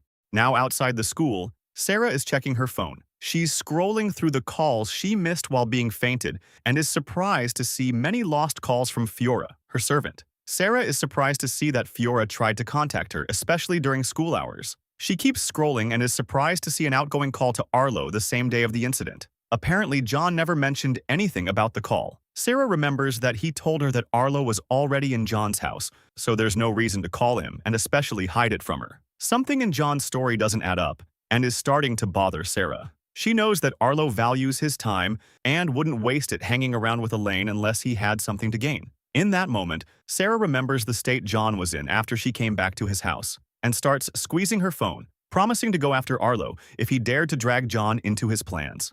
Now we move to the press room, where a conversation is being played. Cecile is inside reading some documents, while listening to the recorded conversation between Arlo and Elaine. Cecile gets more worried by the second when she hears that John was the person who injured Arlo, and the pictures displayed in the documents show how serious the situation was. For her, it is unbelievable that such a low tier had beaten Arlo. She is in disbelief that such a story appeared after Remy's incident in the mall. Inwardly, Cecile is praising Terrence for getting the news of the century. The whole school will be shocked and Arlo will get demoted. But she knows that there's no point in that since there's no way the article will ever get past Arlo. We go back to the past, right after the moment Cecile revealed to Arlo that she had a guy called Terrence helping her. Arlo asks about his rank and his ability. Cecile tries her best to hide the information by calling Terrence a nobody. But Arlo simply tells her to answer the questions before he loses his patience. Cecile knows she's against a wall and reveals that Terrence is a lower mid-tier from second year, and that his ability is invisibility. Arlo laughs, saying that he must be very useful for the school press. Immediately after, he mentions the real reason why he went to the press room. From that day on, Cecile will hand Arlo a copy of all the news Terrence submits, and any news regarding the royals must be approved by him. Cecile yells at him, telling him that he can't do that since her responsibility is to deliver the truth to the students without being biased by a third party. But Arlo remains calm, asking who she is to tell him what he can and cannot do. We return to the present, where Cecile realizes that Arlo decided to step into the press in order to keep his defeat a secret, making Cecile boil with fury and calling Arlo a fraud. Suddenly, a lime-haired girl appears, telling her that she has something for her. The girl hands Cecile a sketchbook and starts explaining that she noticed something weird on Seraphine during an incident. Cecile looks at the sketchbook and immediately spots the details. She asks why Seraphine is shielding the attack with her arms if she can evade attacks like those instantly. The lime-haired girl thought exactly the same, so she has the theory that something happened to her during her suspension. She thinks that maybe some restrictions were put on her ability, and writing about it would be a good article for the newspaper. But Cecile asks her if that drawing is all the evidence she has. The girl confirms, and in less than a second, Cecile tells her to forget about the story if there is no solid proof. The girl tries to defend her drawing, saying that it is a perfect representation of what she saw. But Cecile gets angry, telling her that proof like that has no value and she shouldn't expect her to just believe her words. Ashamed, the girl leaves immediately. Cecile sighs, trying to calm herself after the conversation. Cecile returns to her thoughts about the news about Arlo. Even if they were true, there's no way she can publish them. She's sure there must be a way to bypass his orders and properly do her job. She picks up the documents again, and her eyes get fixated on the word cripple that for some reason starts resonating with her. Now we move to the exteriors of the boys' dorm, where John is walking. In his mind, he can still hear Sarah's words about his old self. John gets some of his confidence back. He knows that he can relax now since Sarah is finally back. But suddenly, he perceives someone approaching. A green-haired guy launches a punch, but John barely evades and seizes his momentum to grab the bully by the arm to smash him against the floor. From behind, Zeke approaches with a grin, mentioning that John's got some moves despite being a cripple. John looks at him with hate, wondering why he's following him. Zeke wonders why he is receiving that gaze if he's only extending his greetings. And with a fake smile, Zeke welcomes John to the boys' dorm. John pretends to be surprised by the way of welcoming new people, but he doesn't care at all and simply thanks them while standing. John finishes by saying that he has to go finish his homework, but upon turning around, Zeke's hand stops him. He continues, saying that now that John is in his territory, he'll have to follow his laws. The guy that got thrown to the ground confirms it, saying that Zeke is the strongest around there. Zeke mentions that the rules are pretty simple. From that day on, John will have to call him king and bow every time he sees him. Not even a second passes and John obeys, bowing in front of Zeke, telling him that he will leave since he has duties to complete, and calls him Majesty while leaving.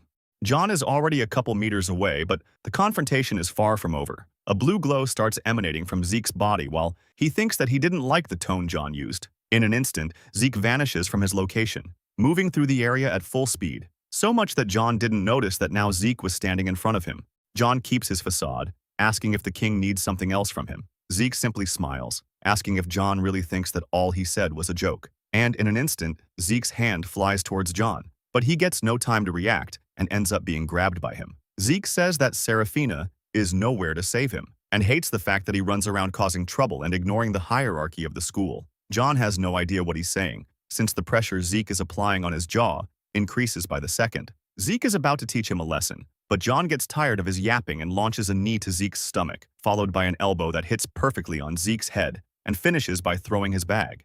John runs away at full speed from the scene, but he knows there's no way to escape from them. Suddenly, the other guy manages to reach John. He holds him from behind, making sure Zeke can approach without using his ability. John is now stuck between two walls, but no sign of fear appears on his face. He sarcastically mentions that Zeke has some blood on his nose, but Zeke doesn't let him finish the comment and connects a punch to John's stomach. John falls to the ground, the pain building in his body. Zeke's smile fades, clenching his fist while saying that everything would have been easier if he had simply followed his rules. Zeke launches again at John, yelling that he's an idiot for playing those pranks on him. John manages to block the attack with his arm, but the impact was so strong that his arm breaks and John is sent flying. John keeps his menacing gaze, despite being full of bruises. His mind starts racing, wanting to know why everyone in the school attacks weaker people without an excuse. He doesn't understand what exactly they are trying to prove. Zeke speaks again, saying that he will enjoy making his life a living hell, but John keeps defying him, calling him just an insecure coward. Once again, Zeke lands another attack, a kick that makes John slide all over the floor. Triumphant, Zeke approaches and kneels to have a better view of his victim. He grabs him by the shirt and lifts him from the ground, daring him to say one more word if he wants to experience hell. John has no intention of stopping, calling him human trash. Zeke is surprised that John still has more energy despite the beating, and in that instant, John firmly grabs his arm, congratulating Zeke for beating a weakling that can't fight back. He really must be so proud for achieving something like that. Zeke is still stunned, but any thought he has is interrupted by John's words. John continues, saying that Zeke and his dog can do whatever they want with him. That won't change the fact that Zeke is also a worthless piece of trash like him. John's fury overflows, yelling at full power that he hates worthless trash like him and that they are all that is wrong with society. Thanks for watching. I hope you enjoyed the video and don't forget to like and subscribe. See you in the next one. Bye-bye.